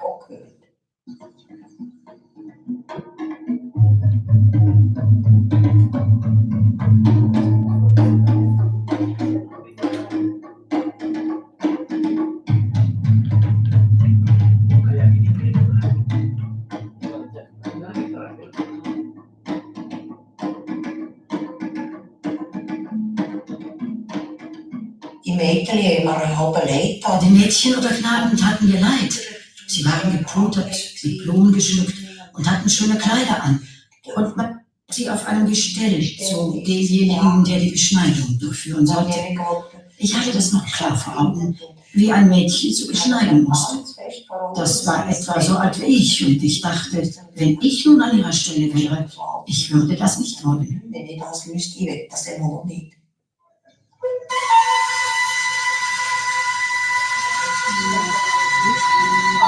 Die Neugierde gegenüber den fremden Kulturen hatte Gladys von ihrer Mutter geerbt. Gret war fasziniert von der Lebensweise der verschiedenen Völker Sumatras. Sind Minangkabauer unhöflich oder arrogant? Ganz und gar nicht, wenn man sie nicht, wie oft die Holländer, von oben herab behandelt. Es ist wichtig, langsam zu gehen, um denselben Rhythmus wie die Einheimischen zu haben, wenn man mit ihnen in Kontakt kommen will. Hier ein Lächeln, dort ein Bon mot, eine Frage zur Linken stellen oder eine Frage von rechts beantworten, Und man wird entzückt sein, diese äußerst charmanten Menschen zu kennen.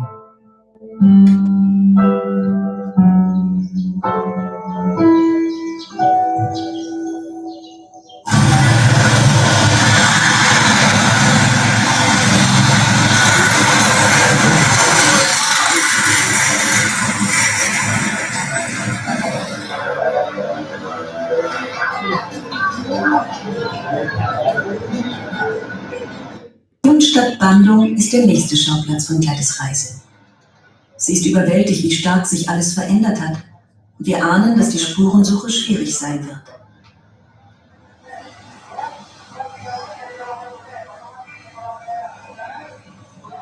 Bandung war von den Holländern gegründet worden und wuchs in den 30er Jahren zum wirtschaftlichen und sozialen Zentrum der Kolonialmacht heran. Noch heute verströmt die Stadt koloniales Flair. Hier beschlossen meine Großeltern, ihren Traum zu realisieren. Sie gründeten 1933 das Sanatorium Solsana. In einer umgebauten alten Teefabrik boten sie leibliche und seelische Erholung an für gut situierte europäische Patienten. Kurt als Arzt und Gret als Gastgeberin. Ein vielversprechender Anfang.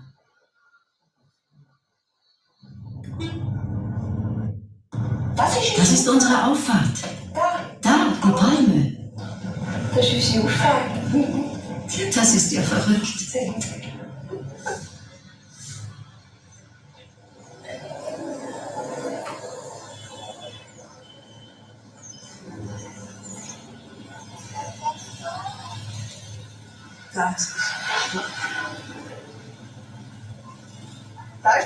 Hier ist man zu uns hochgefahren. Habt ihr die gepflanzt? Die haben wir gepflanzt, ja? Das ist ja sagenhaft. So einen Baum haben wir auch gepflanzt. Das ist alles weg. Bernie und ich, wir hatten einen riesigen Fikusbaum im Garten. Dort hatten wir eine Hütte gebaut. Und es gab Sonntage, an denen durften wir zwei einfach Baummenschen sein und auf dem Baum essen und den ganzen Tag dort verbringen. Das war Wunder. Wunderbar.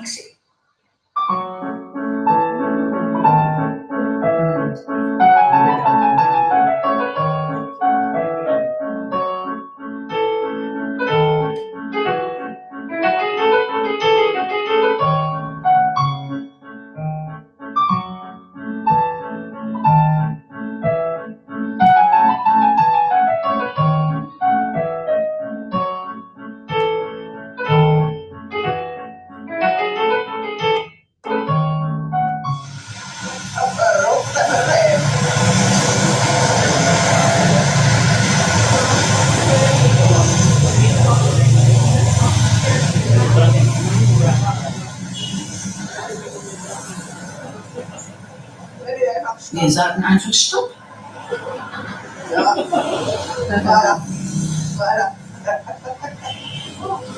Voilà, überlebt.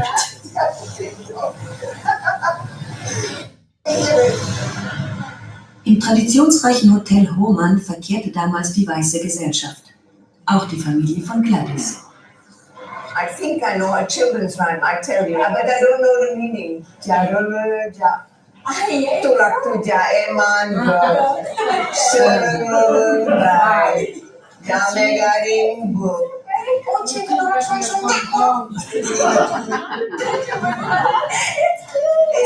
Is it a children rhyme? This keeps coming back now to me, you know. Does your nanny know this thing as well? I'm sure she did. But there is no real meaning except for the Bincang Santai. That means it's when you kick the cat, it says yeah. That's the only thing I realized. But the other one has no meaning. It's just sound for children. Yeah. And you still use it for the children? No more. It's very long time. They have. My granny maybe, yeah. Your granny maybe, yeah, maybe.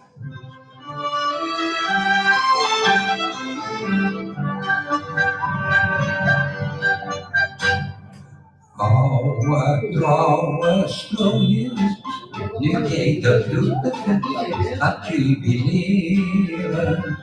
Voel ik me als baas verplicht, dit muzikaal gedicht hier te creëren. Während sich Mitte der 30er Jahre in Europa der Nationalsozialismus und die große Katastrophe anbahnten, feiert man hier das sorglose Kolonialleben.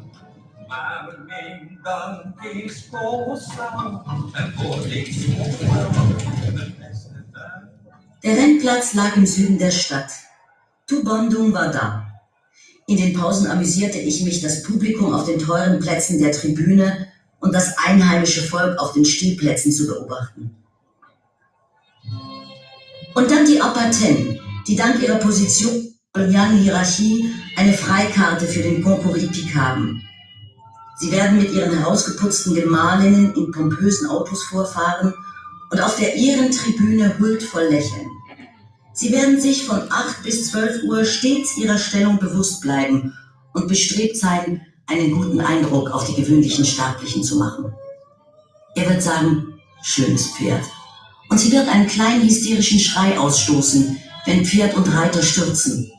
Aber das Pudern ihrer glänzenden wird ihr wichtiger sein als das gebrochene Schlüsselbein des jungen Leutnants. Sie werden von eisgekühlten Getränken nippen und, je nach Leibesumfang, kleinere und größere Quantitäten Fleischkroketten mit Senfsoße verzehren.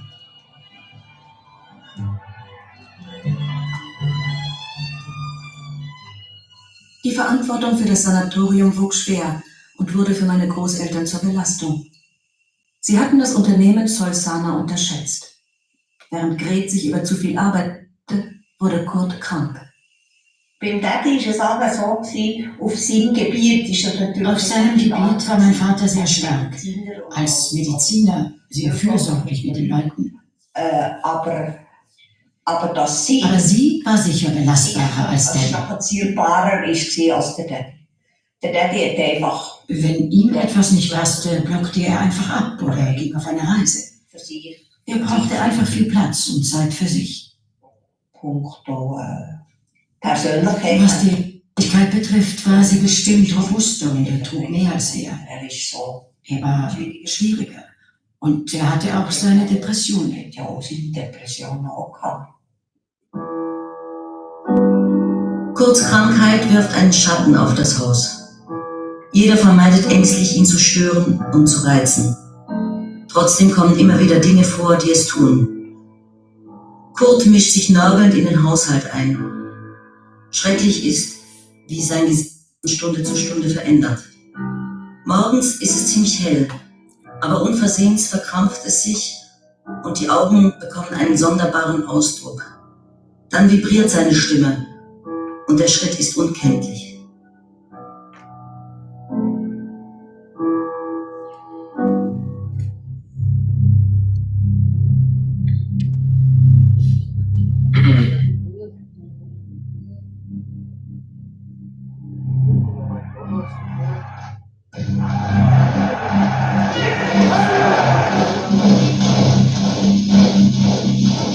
Wenige Monate nach Kriegsbeginn in Europa marschierten die Deutschen in Holland ein. Als Vergeltungsmaßnahme wurden in Niederländisch-Indien sofort alle Deutschen in Lager interniert. Der Weltkrieg zog die Wirtschaft in den Abgrund. Das Rote Kreuz beauftragte meinen Großvater, diese Lager zu besuchen. Für ihn eine interessante Herausforderung. In Solsana Patienten aus. Meine Großeltern beschlossen, das Sanatorium zu verpachten und die Stadt zu verlassen. Meinen Vater Bernie, Gladys Bruder, schickten sie in ein Internat nach Australien.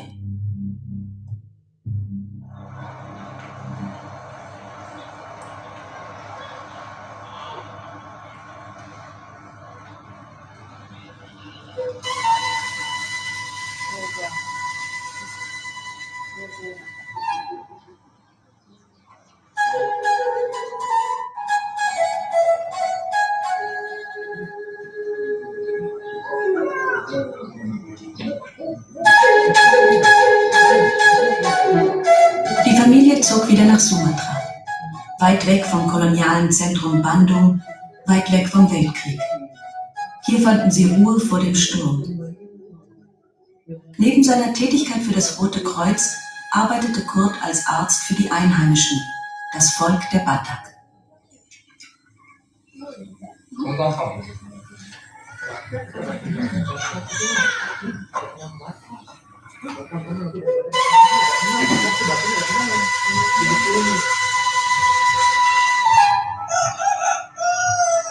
Wenn mein Vater in die Dörfer zu den Patienten ging, dann war es so, dass alle Einheimischen zuerst fortrannten, um sich in ihren Häusern zu verstecken. Und dann kam das älteste Mütterchen raus, völlig verrunzt, kam und grüßte uns, berührte uns und schaute, wer wir waren. Das hat mich beeindruckt. Da war ich etwa 16 Jahre alt und es machte mir Eindruck, dass jemand vor mir davonrennt, als ob ich, weiß Gott, jemand Böses sei.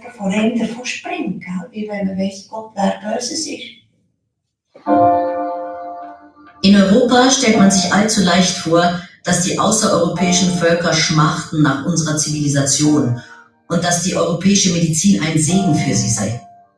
Mancher geht als eine Art Missionar seines Faches in jene Gebiete und ist dann erstaunt, wenn er nicht mit offenen Armen empfangen wird, besonders wenn er seine Ware gratis anbietet. In abgelegenen Dörfern, wo man dem weißen Arzt noch nicht viel Vertrauen entgegenbrachte, hieß es auf die Frage nach Kranken erst, es habe keine. Mein Mann ließ sich aber nicht so leicht überzeugen, worauf der Häuptling wieder seine Sendboten aussandte, offenbar mit der kategorischen Weisung, einen Patienten herzubringen, worauf sie dann meistens mit mehr oder weniger Gewalt den Dorfsidioten herschleppten und sagten, dieser ist krank.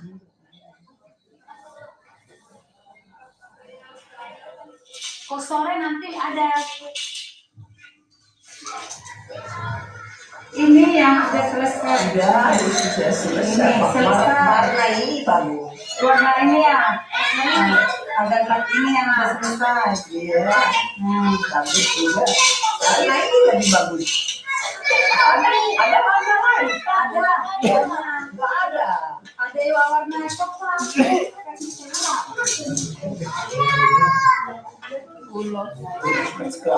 Das ist mir zu glänzend.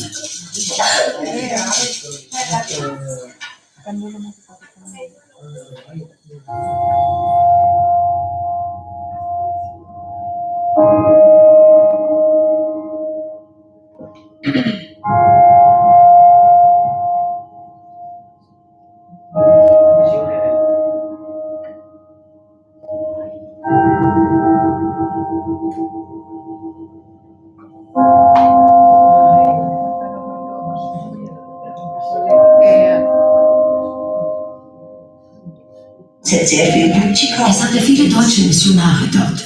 Und diese Leute, die Batak, das war lustig. Die gaben ihren Kindern Namen, die damals häufig in der Zeitung standen. Es hatte Bismarck, sogar Hitler gab es. Sie wussten gar nicht, wer Hitler war. Aber man sprach viel von ihm und die Zeitungen schrieben über ihn. Und deswegen tauften sie halt ihre Kinder so. Das war sehr komisch, solche Namen mit diesen Batak-Gesichtern.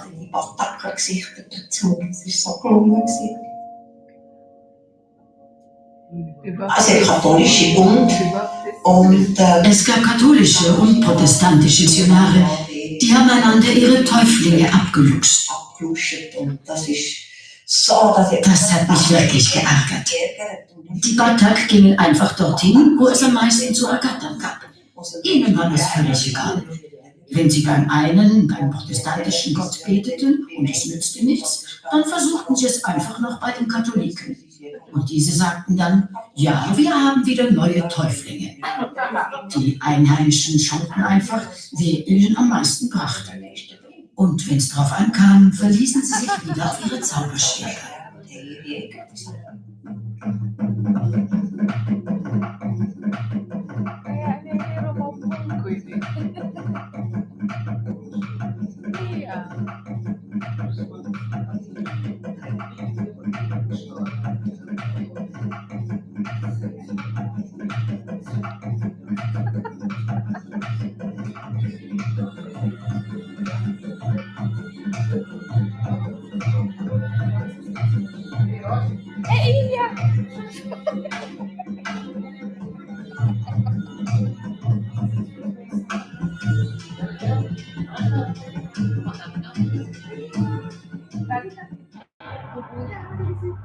1942 geriet auch Sumatra in den Sog des Weltkriegs.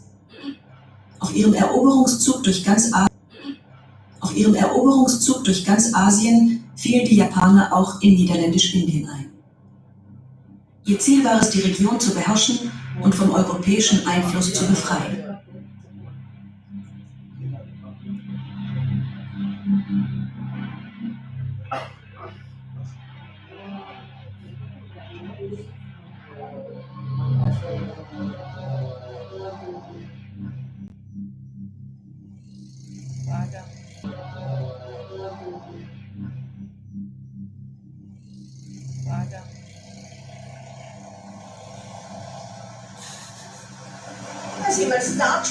Hier standen wir und schauten zur Bucht, als der Luftalarm ging.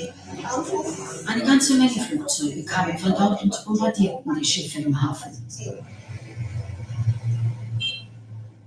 Sumatra wurde von einem velofahrenden Japaner erobert.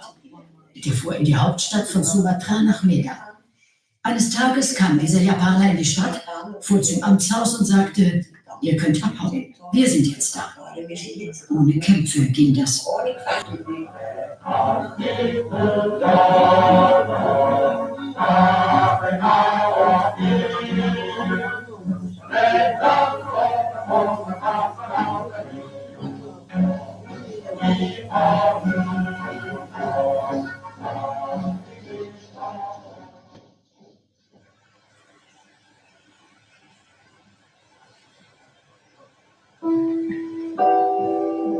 Ich hörte Männerstimmen und bald darauf klopfte es an die Tür.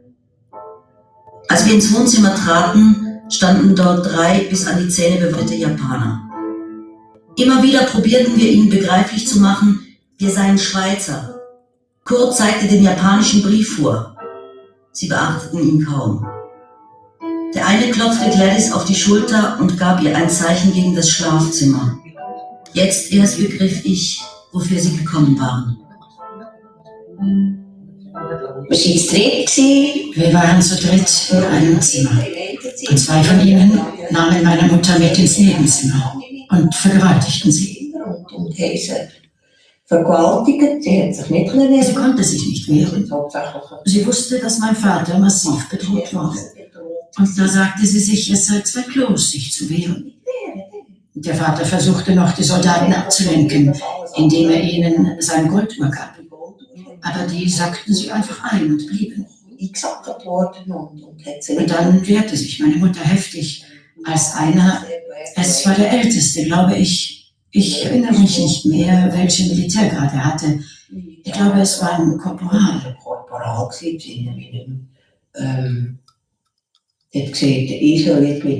Jedenfalls sagte der, ich solle jetzt mit ihm ins andere Zimmer gehen. Und meine Mutter wehrte sich, das dürfe er nicht. Ich sei ein viel zu junges Mädchen, das sei nicht gut. Aber er hörte nicht hin und insistierte. Und für uns war es sehr unangenehm. Wir sagten uns, wir wollten nicht riskieren, dass jemand von uns draufgeht. Und für meine Mutter und mich war es eklig, weil wir uns nicht... Wir hätten uns schon wehren wollen, aber dann wäre der Daisy zum Opfer geworden. Was hätten wir tun sollen? Es gab keinen Ausweg, nicht wahr?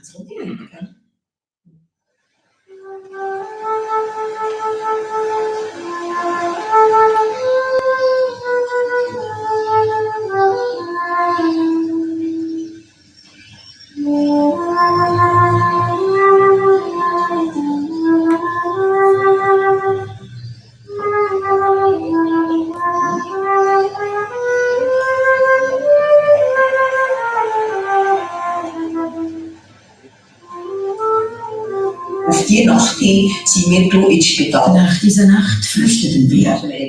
Wir wollten nicht noch mehr riskieren und zügelten am nächsten Tag mit dem Nötigsten ins Spital.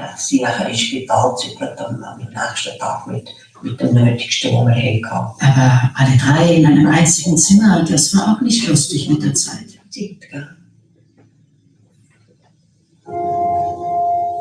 In dieser Kammer des Spitals suchten meine Großeltern und Gladys Schutz. Welch ein Kontrast zur Freiheit und materiellen Sorglosigkeit der früheren Jahre. Unter der japanischen Besetzung veränderten sich die Vorzeichen. Die ehemaligen Kolonialherren mussten Zwangsarbeit leisten oder saßen in Internierungslagern auf engstem Raum unter miserablen Bedingungen, bewacht von brutalen japanischen Soldaten. Nur Europäer aus neutralen Staaten wurden nicht interniert. Als Delegierte des Roten Kreuzes bemühte sich mein Großvater, diese Lager zu besuchen, um eine Verbesserung der Haftbedingungen zu erwirken. Doch davon wollten die Japaner nichts wissen. Viele von unseren Freunden sind in den Lagern in Java gestorben. Sehr viele. Sie sind schlicht verhungert. Und mein Vater war sehr enttäuscht, dass er nichts dagegen tun konnte, dass er eigentlich dort geblieben war, um seine Arbeit weiterzuführen und nicht die Erlaubnis dafür bekam. Das hat ihn immer sehr bedrückt. Ich weiß von einem Pflanzer, den haben sie mit der Wasserfolter gequält. Sie ließen ihm oben und unten Wasser rein, bis er fast platzte. Schlimmes Zeug.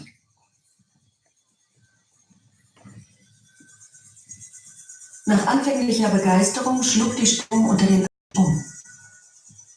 Wir lebten eine Riesenenttäuschung. Am Anfang hatten sie Hoffnungen, denn die Japaner kamen als Befreier vom holländischen Joch daher. Aber die kleinen Leute trauerten bald einmal den Holländern nach. Es ging ihnen sofort viel schlechter und niemand setzte sich für sie ein. Jedenfalls bestimmt nicht die Japaner. Es ging ihnen richtig mies. Denen ist es mies gegangen. Heerschar von Einheimischen mussten für die Japaner Zwangsarbeit leisten. Dabei kamen im Verlauf der Besetzung Zehntausende ums Leben. Für die Familie begann eine Zeit der Isolation, ohne soziale Kontakte, ohne Nachricht von Gladys' Bruder aus Australien, ohne Informationen über den Krieg. Dann begannen wir Japanisch zu lernen, meine Mutter und ich. Das war sehr gut. Sofort entstand eine ganz andere Beziehung zu den Japanern. Wir merkten, dass es nicht einfach nur Soldaten waren, so jedenfalls empfand ich es, sondern auch Leute, die im Grund die gleichen Ängste hatten wie wir und die gleichen Sorgen und eine Familie zu Hause, nach der sie Heimweh hatten. Und durch die Sprache lernten wir sie besser kennen.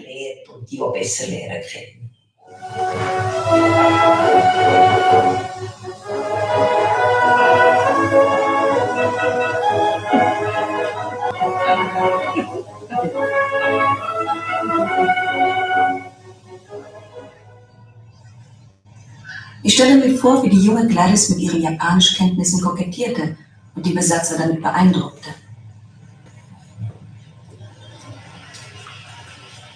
So muss es zur Begegnung mit einem hohen japanischen Beamten gekommen sein. Das war das Regierungsgebäude, wo wir uns anmelden mussten. Wir mussten unseren Namen sagen und wurden registriert. Wir bekamen eine Armbinde mit dem Namen drauf. Und am Schluss sagte ich einen höflichen japanischen Satz. Der Beamte, Nino hieß er, reagierte total erstaunt und sagte, so etwas hätte er noch nie von einer weißen Person gehört. Und dann ging er ins Hinterzimmer und erzählte seinem Chef davon.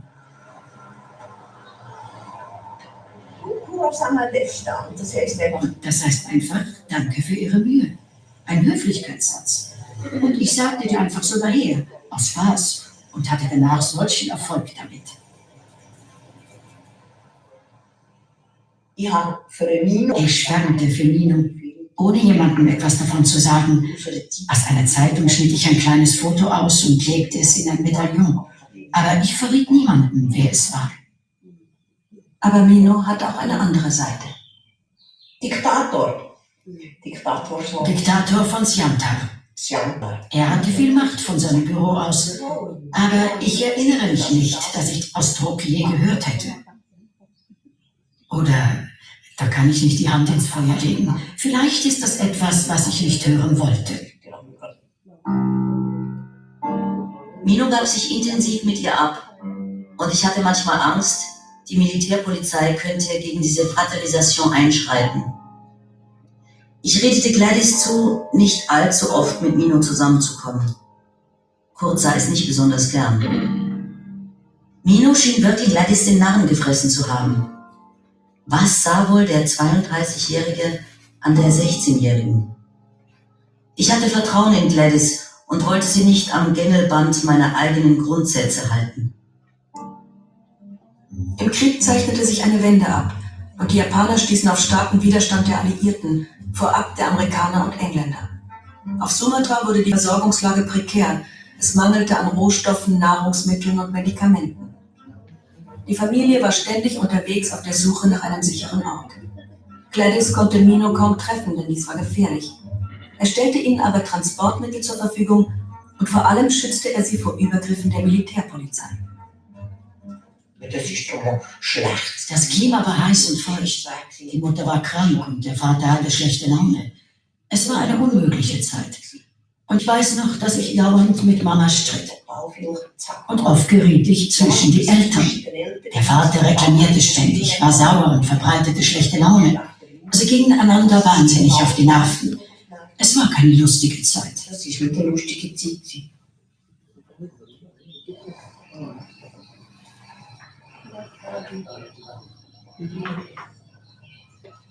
Aber zuletzt ist es gegangen und Aber zuletzt wurde es besser. Wir konnten in die Berge ziehen nach Bastari, wo das Klima viel angenehmer war. Dort hatte Daddy zwar keine Arbeit, aber er konnte auf den Bergen spazieren und rumklettern. Und bald ging es ihm besser. Hier entstanden wieder Kontakte mit Einheimischen. Auch Gladys fand im Dorf Gleichaltrige und konnte sogar eine improvisierte Schule besuchen. Man litt keinen Hunger, aber Essen und Textilien waren knapp.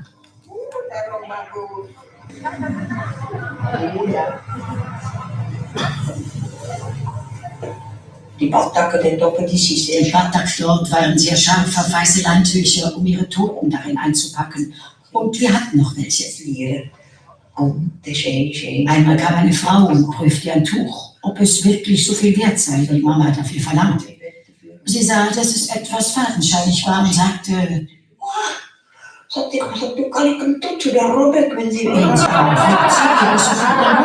damit wollte sie den Preis runterhandeln.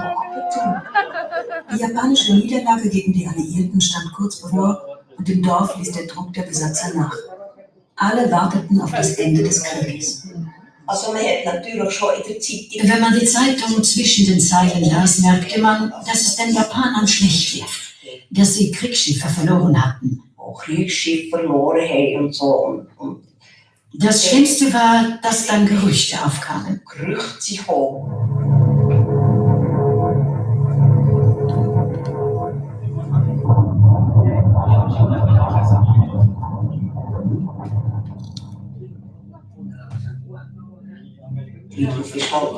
Bald darauf kam die Erklärung des Kaisers, sie hätten den Krieg verloren. Die Soldaten sollten die Waffen niederlegen und sich ergeben. Das war sehr eindrücklich. Viele Japaner weinten. Es hatte einige, die Suizid begingen. Denn sie waren immer davon ausgegangen, dass man sich nicht zu ergeben habe, um die Ehre nicht zu verlieren. Wenn man in Gefangenschaft geriet und später nach Hause kam, war das sehr schlecht. Das war ein riesiger Einbruch für die Japaner. Das ist ein riesiger Einbruch für die Japaner selber. Nun kamen die Zustände in den riesigen Lagern zum Vorschein. Daddy hatte wieder Verbindung zu Genf und erhielt von dort den Befehl, die Gefangenenlager zu besuchen. Es beeindruckte ihn stark, selber zu sehen, was dort alles passiert war. Wie die Leute dort rumlagen, wie schlecht es ihnen ging. Sehr beeindruckend. Das konnte man sich einfach nicht vorstellen. Damals hatten wir auch noch nichts von Deutschland gehört, von Europa. Es war noch nicht zu uns durchgedrungen, was dort alles geschehen war und was man am Ende des Krieges vorgefunden hatte. Dieses Elend in den Lagern selber zu sehen, in einem grauenhaften Klima, heiß und feucht, wo auch die äußeren Umstände schlimm waren. Man ließ die Menschen einfach krepieren und verhungern. Es war entsetzlich.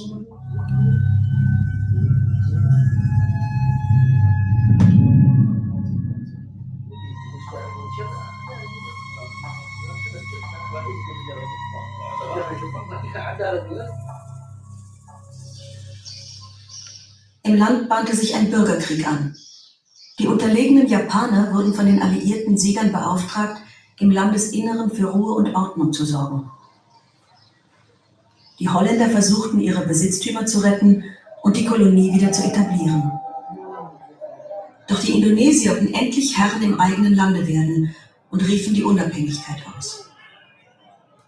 Die Situation mündete in einem blutigen Krieg. Die Familie mit ihren Beziehungen zu allen Seiten geriet zwischen die Fronten und musste das Land im Oktober 1945 fluchtartig verlassen. Es war trotz aller Vernunftsgründen kein leichter Abschied von Sumatra. Was blieb uns aber anderes übrig, als uns zurückzuziehen, wenn unsere alten Gastgeber, die Holländer, und unsere Freunde, die Indonesier, Krach hatten? Die Flucht zum Flughafen war gefährlich. Das ist ein bisschen unheimlich. Das war unheimlich. X-mal wurden wir unterwegs aufgehalten von jungen Indonesiern mit Bambusspießen. Die verstanden keinen Spaß. Wir mussten immer wieder sagen, wir seien Schweizer. Er sei Doktor, wir gingen nach Bedah.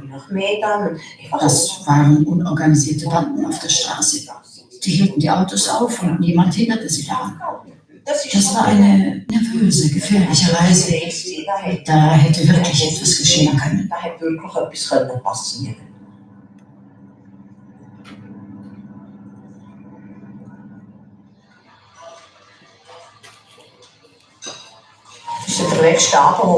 Es war der einzige Abend in Bedah, der letzte auf Sumatra.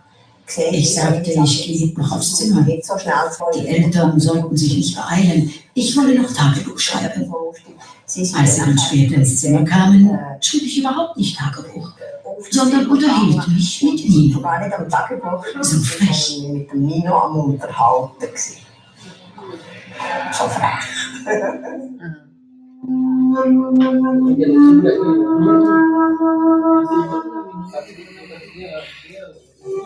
Am Flugplatz verabschiedete er uns. Er gab mir noch ein kleines Päckchen mit einem Geschenk drin. Und dann war es ein sehr distanziertes Salutieren und Fortgehen. Ja, es war ein bisschen traurig, denn wir konnten nicht mal richtig miteinander reden.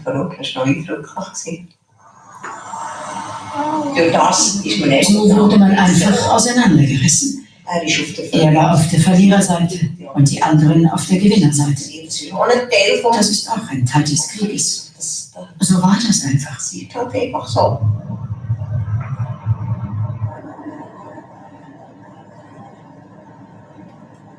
Und wo standen wir? Unserer Ansicht nach hatte der Kolonialismus ausgedient. Ein Drang nach Freiheit machte sich nach den Schrecken des Krieges in der ganzen Welt bemerkbar. Als langjährige Gäste der Holländer in Niederländisch-Indien konnten wir jetzt nicht offen Partei ergreifen. Aber im Herzen waren wir den Indonesiern und ihren Aspirationen zugetan.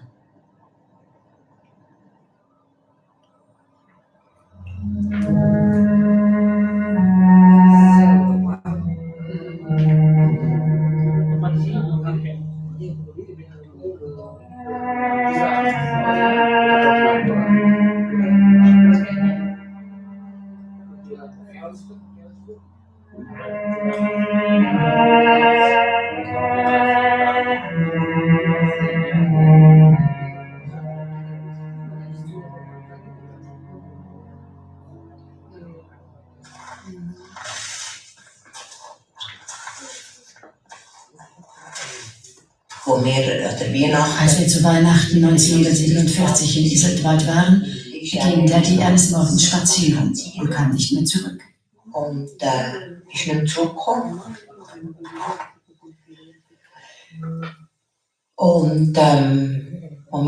Als man ihn fand, bin ich hingegangen. Ich wusste ja, wie der Pfarrer war, dass er seine Depressionen hatte. Für meine Mutter und mich war es ganz klar ein Suizid. Und das ist noch so schwierig gewesen. Für die Umgebung aber war das schwierig zu verstehen. Ich ging zum Ort hin, wo man ihn gefunden hatte. Und als ich meinen Vater dort sah, dachte ich, jetzt hat er endlich seine Ruhe. Jetzt hat er endlich seine Ruhe. Ich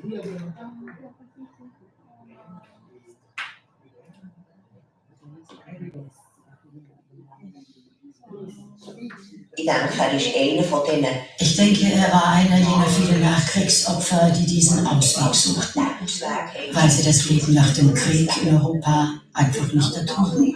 In Europa einfach nicht erträgt haben.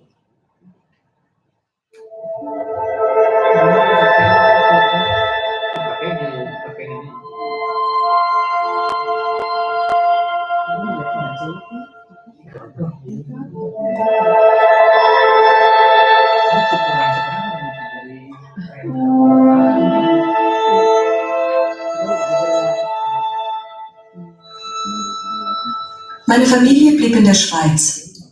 Meine Tante Gladys heiratete, bekam 4 Kinder und lebt im Berner Oberland. Meine Großmutter überarbeitete ihre Tagebücher, lebte und schrieb bis ins hohe Alter. Mein Vater Bernie wurde Arzt und gründete eine Familie. Der Japaner Mino wurde von einem alliierten Kriegsgericht zu 6 Jahren Haft verurteilt. Die indonesischen Völker erkämpften sich die Unabhängigkeit in einem blutigen Bürgerkrieg und gründeten 1949 einen souveränen Staat.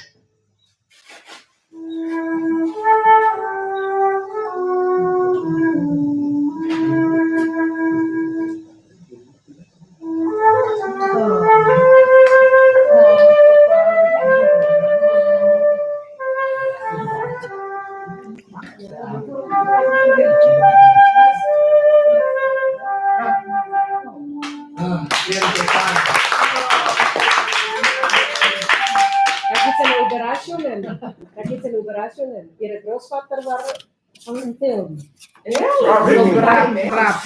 Grab und dann seine Und Haus von Batak-Haus in Sumatra, ja. Ja, Samosir, ja. Also das in der Archiv oder in der Schwarz-Weiß, oder? Ja, Schwarz-Weiß, ja. Diese, wo Batak-Musik, diese Batak-Haus, genau. Im Foto oder im Film? Im Film. Also Bewegtbild oder Foto? Ich glaube, Bewegtbild. Nein, am Anfang hast du gesagt, gerade ein Foto. Ein kleines Foto. Sind alle im Buch die Fotos? Ja, ich kann sagen, ich habe im Internet. Weil die Filme sind von Amsterdam. Die habe ich alle in holländische Archiv gefunden. Die meisten Filme sind nicht von ihnen gedreht. Aber ein paar schon. Eben, aber diese Bilder, meine Großvater Grab, weil das ist eine König-Familie. Sumatra. Sehr interessant, ja. Ja. Das ist wirklich deine Familie, ja? Oh, wow. Also ich habe gerade geweint. Ja, wirklich, ist traurig. Aber er war schon deprimiert vorher. Ja. Aha. Ja, in Indonesien war schon deprimiert.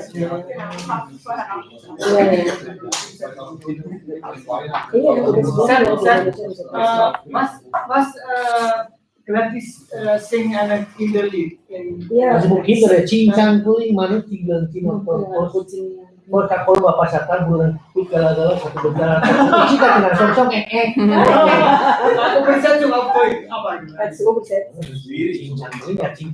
Cincang kuing di nur di Stima ya. Stima kono kogel bos kakol nggak ada segeret auf dem Tisch nein bisa in Bandung bisa alle Haus vorher mit wie heißt die das? Sebutan Haus. The border. Nah, pos kakol untuk geret ke laut. Kucing tak tinggal nggak sih kapse auf dem bisa ya cuma Feuer machen. Bisa kapse und Pak. Aber glaube ich, spricht so gut Indonesisch. Ja, wahnsinnig. Lustig ist, sie spricht wie ein Kind, weil sie hat das ja als Kind gelernt auf der Straße. So, sie spricht wie die Leute, direkt. aber wie kleine Kinder und die Leute haben nicht verstanden, eine alte Frau mit 80 Jahren und spricht wie ein Kind. Aber es gibt eine idiomatische bei Batak. Sie hat gut imitiert. Jika kentut, apa namanya caranya bolong. This is memang pun apa diusut aku.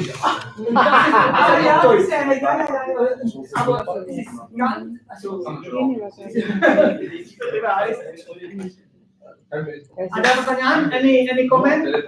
Mbak Titi, ada komen?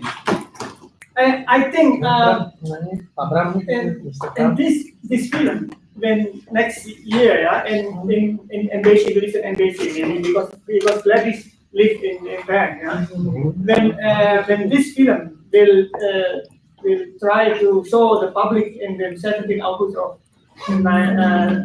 next year, maybe it will be historical event, But maybe you have seen already, you have a video, film. You see it, then you can talk.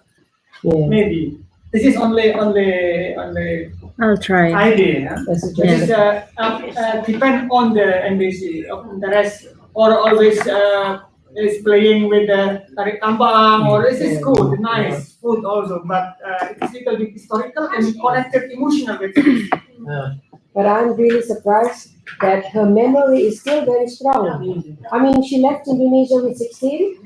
I mean, I can't even remember sometimes what happened when I was up here, and she could still even remember practically something. That's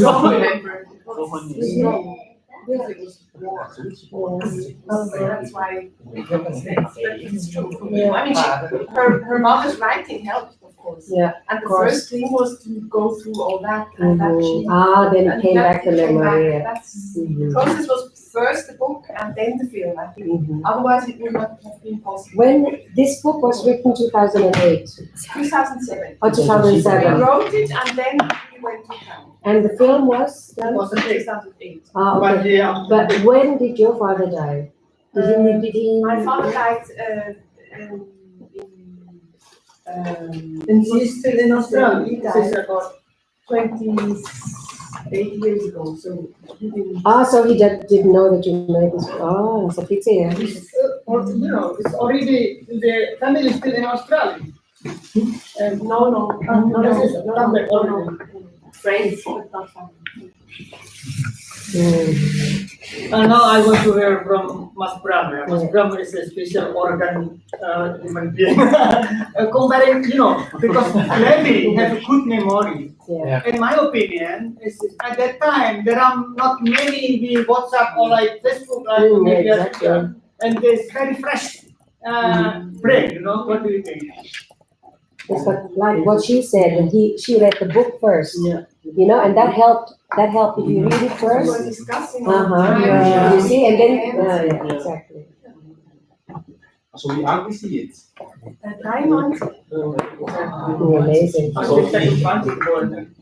Nein, 1900. Nein, Entschuldigung, 26. Man merkt einfach durch ihre Sprache, also die Aussprache oder die Ausdruck, was sie wie im Alltag in Indonesien heutzutage kann man verstehen, oder? Das ist erstaunlich.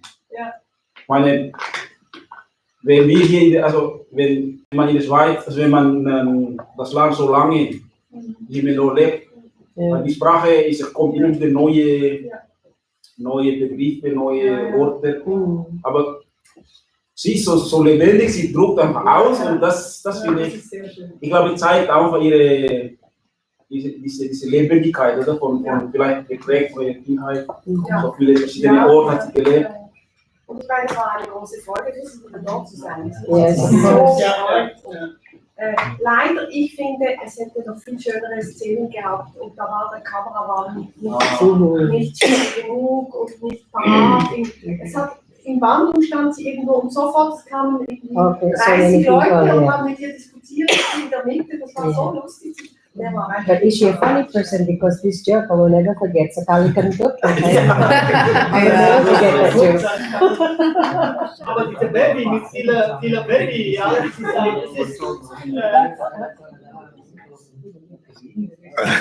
Kalau kita enggak yang kita dari situ. Kalau ini kayak jam gini bisa jadi Ja.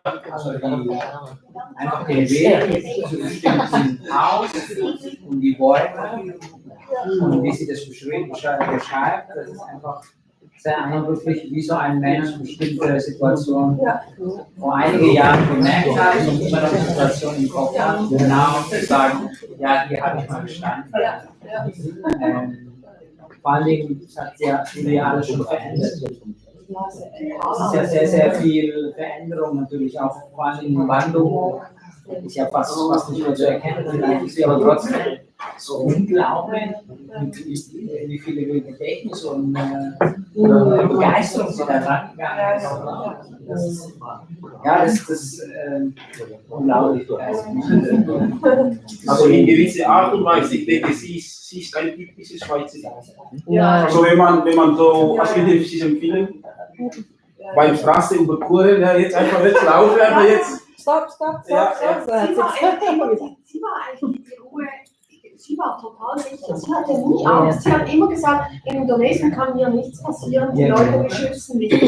Das ist ihre Erfahrung aus der Kindheit. Und ich hatte manchmal Angst, da den Nachbarn zu quälen. Und sie hat mich beruhigt. Und sie war 80 Jahre alt, oder? Ja. Ich hätte es eigentlich machen müssen. Das ist Das ist speziell. sehr schön. Yeah, this is he is journalist. He went to visit. Yeah, this is the sponsor. Oh, Yeah. I'm sure. She lives in Schweiz and she can't travel very good anymore. And I would have to ask her first. Yeah, of course. But if you give me your number or your name, then if she is okay with that, I will write you the telephone number. Can she speak Indonesian? Can she speak Still, Indonesian? yes. I don't. Now her memory is much worse. Yeah. She's also physically very weak. But she's not in Altersheim. No, she lives still with her husband in a nice house. I was there yesterday. But they are both very, very old. Yeah. I mean, you will have to be very. Okay. I would also like to visit her. I mean, she's happy to see Indonesian people always. I will bring Indonesian food. Yeah. Oh, she would be so happy. I'm sure she would. Yeah, we can visit as you if they can visit. I think I would not go with a big group. No, I That's would too say much. yes, Yeah. of course. Maybe 2 people. Yes. I think and she is always happy. She's happy to speak the language. But I think we have to be careful what we cook because if She is always happy. She's happy to speak the language. But I think we have to be careful what we cook because if not too spicy because I don't think she's Yes, and she's got used to problems that. with her stomach. Okay. So her digestion is. Yeah. I would not. It would not be for the food. Not rendang, for example. The talking and the Yeah. language, and she would be absolutely happy to meet you. Yeah, You know, with Bapak. your ancestors there. I don't know. I mean, I'm sure she would welcome you very much. Ich finde auch, wenn man den Film sieht, sie kommt in der Art, wie sie es erzählt, rüber als eine Art Zeitzeugin. Sie erzählt die Geschichte als Zeitzeugin. Yeah. Und für uns vielleicht, wo wir uns ja gewöhnt sind, vieles kritisch zu hinterfragen, die Zeit wird immer mehr in diese Richtung gehen, denke ich, ist es ein Grund, zum einmal überlegen, dass man vielleicht auch davon etwas lernen kann, wenn man etwas als Zeitzeuge hört. Und immer gleich mit den Gedanken, das liegt ja manchmal auf der Hand, dass man etwas Kritisches sagen könnte. Aber das sollte vielleicht so sein, dass wir dann, wenn wir einmal beurteilt werden in 20 Jahren, vielleicht auch froh sind, wenn wir dann ein bisschen Zeitzeugen Authentizität bekommen und nicht Kritik. There was one scene which I was a little bit, I thought, oh no, because during when you were watching this horse race, you know, and all the white people were there, and it reminded me a bit of apartheid. Apartheid, you know. It's like in the swimming pool. Yes, exactly. You just have white, you don't have the locals there. Maybe if you're lucky, you were born in the aristocrats, maybe you can, but and that reminded me so much on that. The class distinction. She was conscious of that. Okay. That was also the sense of putting these scenes in film, Mhm. to see it, to show it, and you see it. Yeah. The segregation is so clear. Yes, in those days, yes. But the way of communicates with the ladies in the local people, impressed me. This is spontan, and this is in former time. I think this is not far different. So I mean, as if from the beginning is distance with the local people, it's very awkward to talk. Yeah. But now in this daily life with the local people in hospital, this is very direct and. But I think children are different than adults, you know, because Gladys and Bernie were there as children, and they mix easily with the local kids. It's different with the parents, you see. They stay within their own group.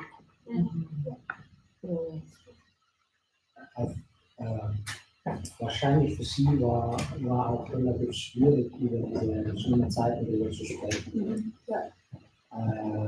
In dem Film hat man gesehen, dass sie schon ein bisschen langsam drüber redet und es sehr ernst hat, kontrolliert. Aber wahrscheinlich auch, ich weiß nicht, wie war das, als sie das erste Mal sie drüber spricht? Also ehrlich gesagt, ich habe mich nie getraut, so direkt zu fragen. Also ich habe schon gefragt, und sie hat es aber nie so detailliert erzählt wie dann im Film, weil ich habe ihr aber immer gesagt, es war eine Diskussion mit ihrem Mann, weil ihr Mann wollte zuerst nicht, dass sie das erzählt, weil es zu privat ist. Und wir haben irgendwie gesagt, das ist wichtig, und weil es ist auch nicht Fußfilm, und dann können wir es nicht einfach weglassen. Und ja, es war schon schwierig. Aber sie war eigentlich, ich fand es eigentlich so, wie sie es gemacht hat, relativ distanziert, ohne großen emotionalen Ausbruch, aber ich finde es okay. As a romantic one, what happened to the boyfriend, the Japanese boyfriend? You know, they met, she went to visit him in Japan. He was already married. Why didn't they get? Because of the war? Maybe also, yes. And I mean, that was a difference. I mean, he was, I don't know, Much older. and she was 16. Difference, yes. I would say pedophilia almost. She was 16. I don't know what kind of relationship they had. So she went to visit him in Japan and met him again with the family. Yes. Oh. When he was already married. And she was married too, I think, when they Okay, in 3 minutes, this is 8:13 according to the regulation. I don't know what's time here, but I think we have to close. And if you want to talk more, we can go to Turi or maybe sitting or cafe or restaurant eat. But now it's closed, and thank you very much, Miranda. One more to show the film and also the story. Untuk ulang tahun tanggal 26 dia. Ya, oke. Dan terima kasih untuk Mas Bram dan all everybody who come here ya. Betting Mas Tom, I bet the story of the Swiss who come from Zurich. Tell me, and next time maybe we want to talk. We are looking for the book from written by Swiss people who has emotionally with Indonesia. Yeah. We are looking for maybe Urang Sayur or other. Yeah. This is the second book discussion. Thank you, Miranda. I have a small balabala. I like it very much. I like it so much. And this is for Usha.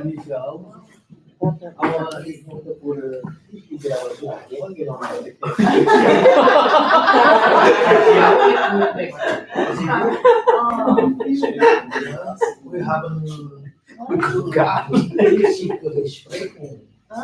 Ja, Gespräche von 2009. Nächste Samstag. Nächstes Jahr. Okay. Diese Besprechung auch mit einem Nächster 26. Oktober, wenn du Zeit hast. ja, Sie will kommen nach St. Gallen. Wir treffen noch wieder mit der Musik. Und wenn jemand den Film haben möchte, oder Sie für den Ja, ich möchte- wenn Sie den Film mitnehmen möchten, das ist die DVD. Aku mau. Yes, of course. And this is from the embassy. The ambassador would love to come and even get my book for him. But he's in Brazil right now. There is no business to write. Thank you very much. So I give you the yes. Mbak Kiti rekaman buat saya, bikin kopi dan buat saya.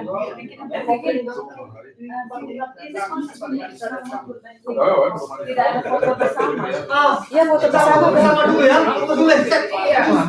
Ayo, foto gitu ya. Iya.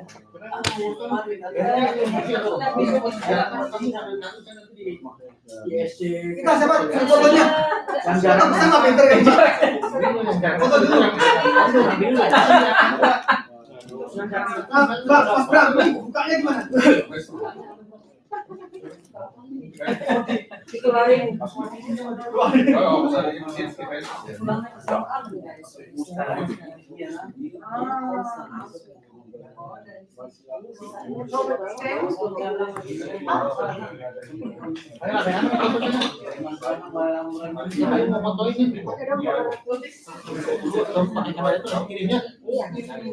So, foto di sini sama-sama ya? Ngadep kemana? Ngadep sana. Island. Share. Ini dulu Mas, foto sama. Mbak, ini Mbak, foto.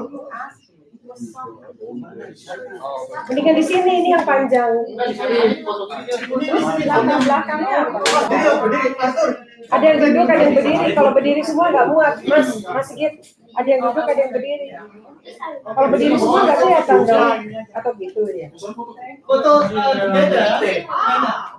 Siapa yang mau? Bisa muterin nggak? Hah? Bawa buku punya. Fotoin saya. Bawa buku deh. Bukan buku.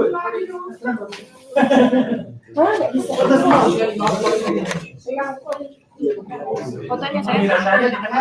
Iya, iya. Ayo, yang bentuknya bisa difoto. Beda lagi ya.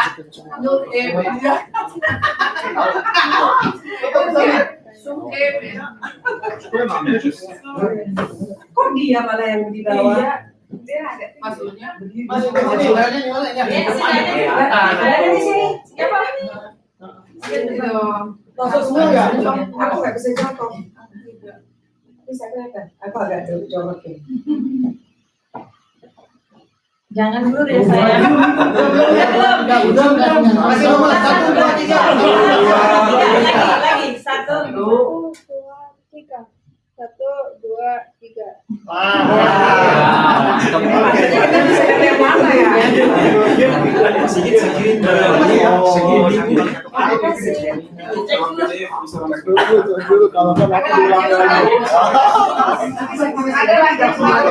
yang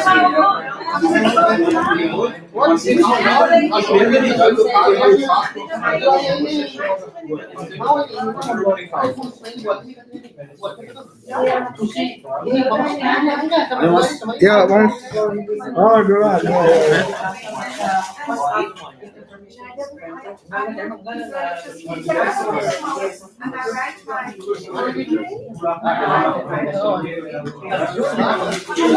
Dari Sumbawa ini.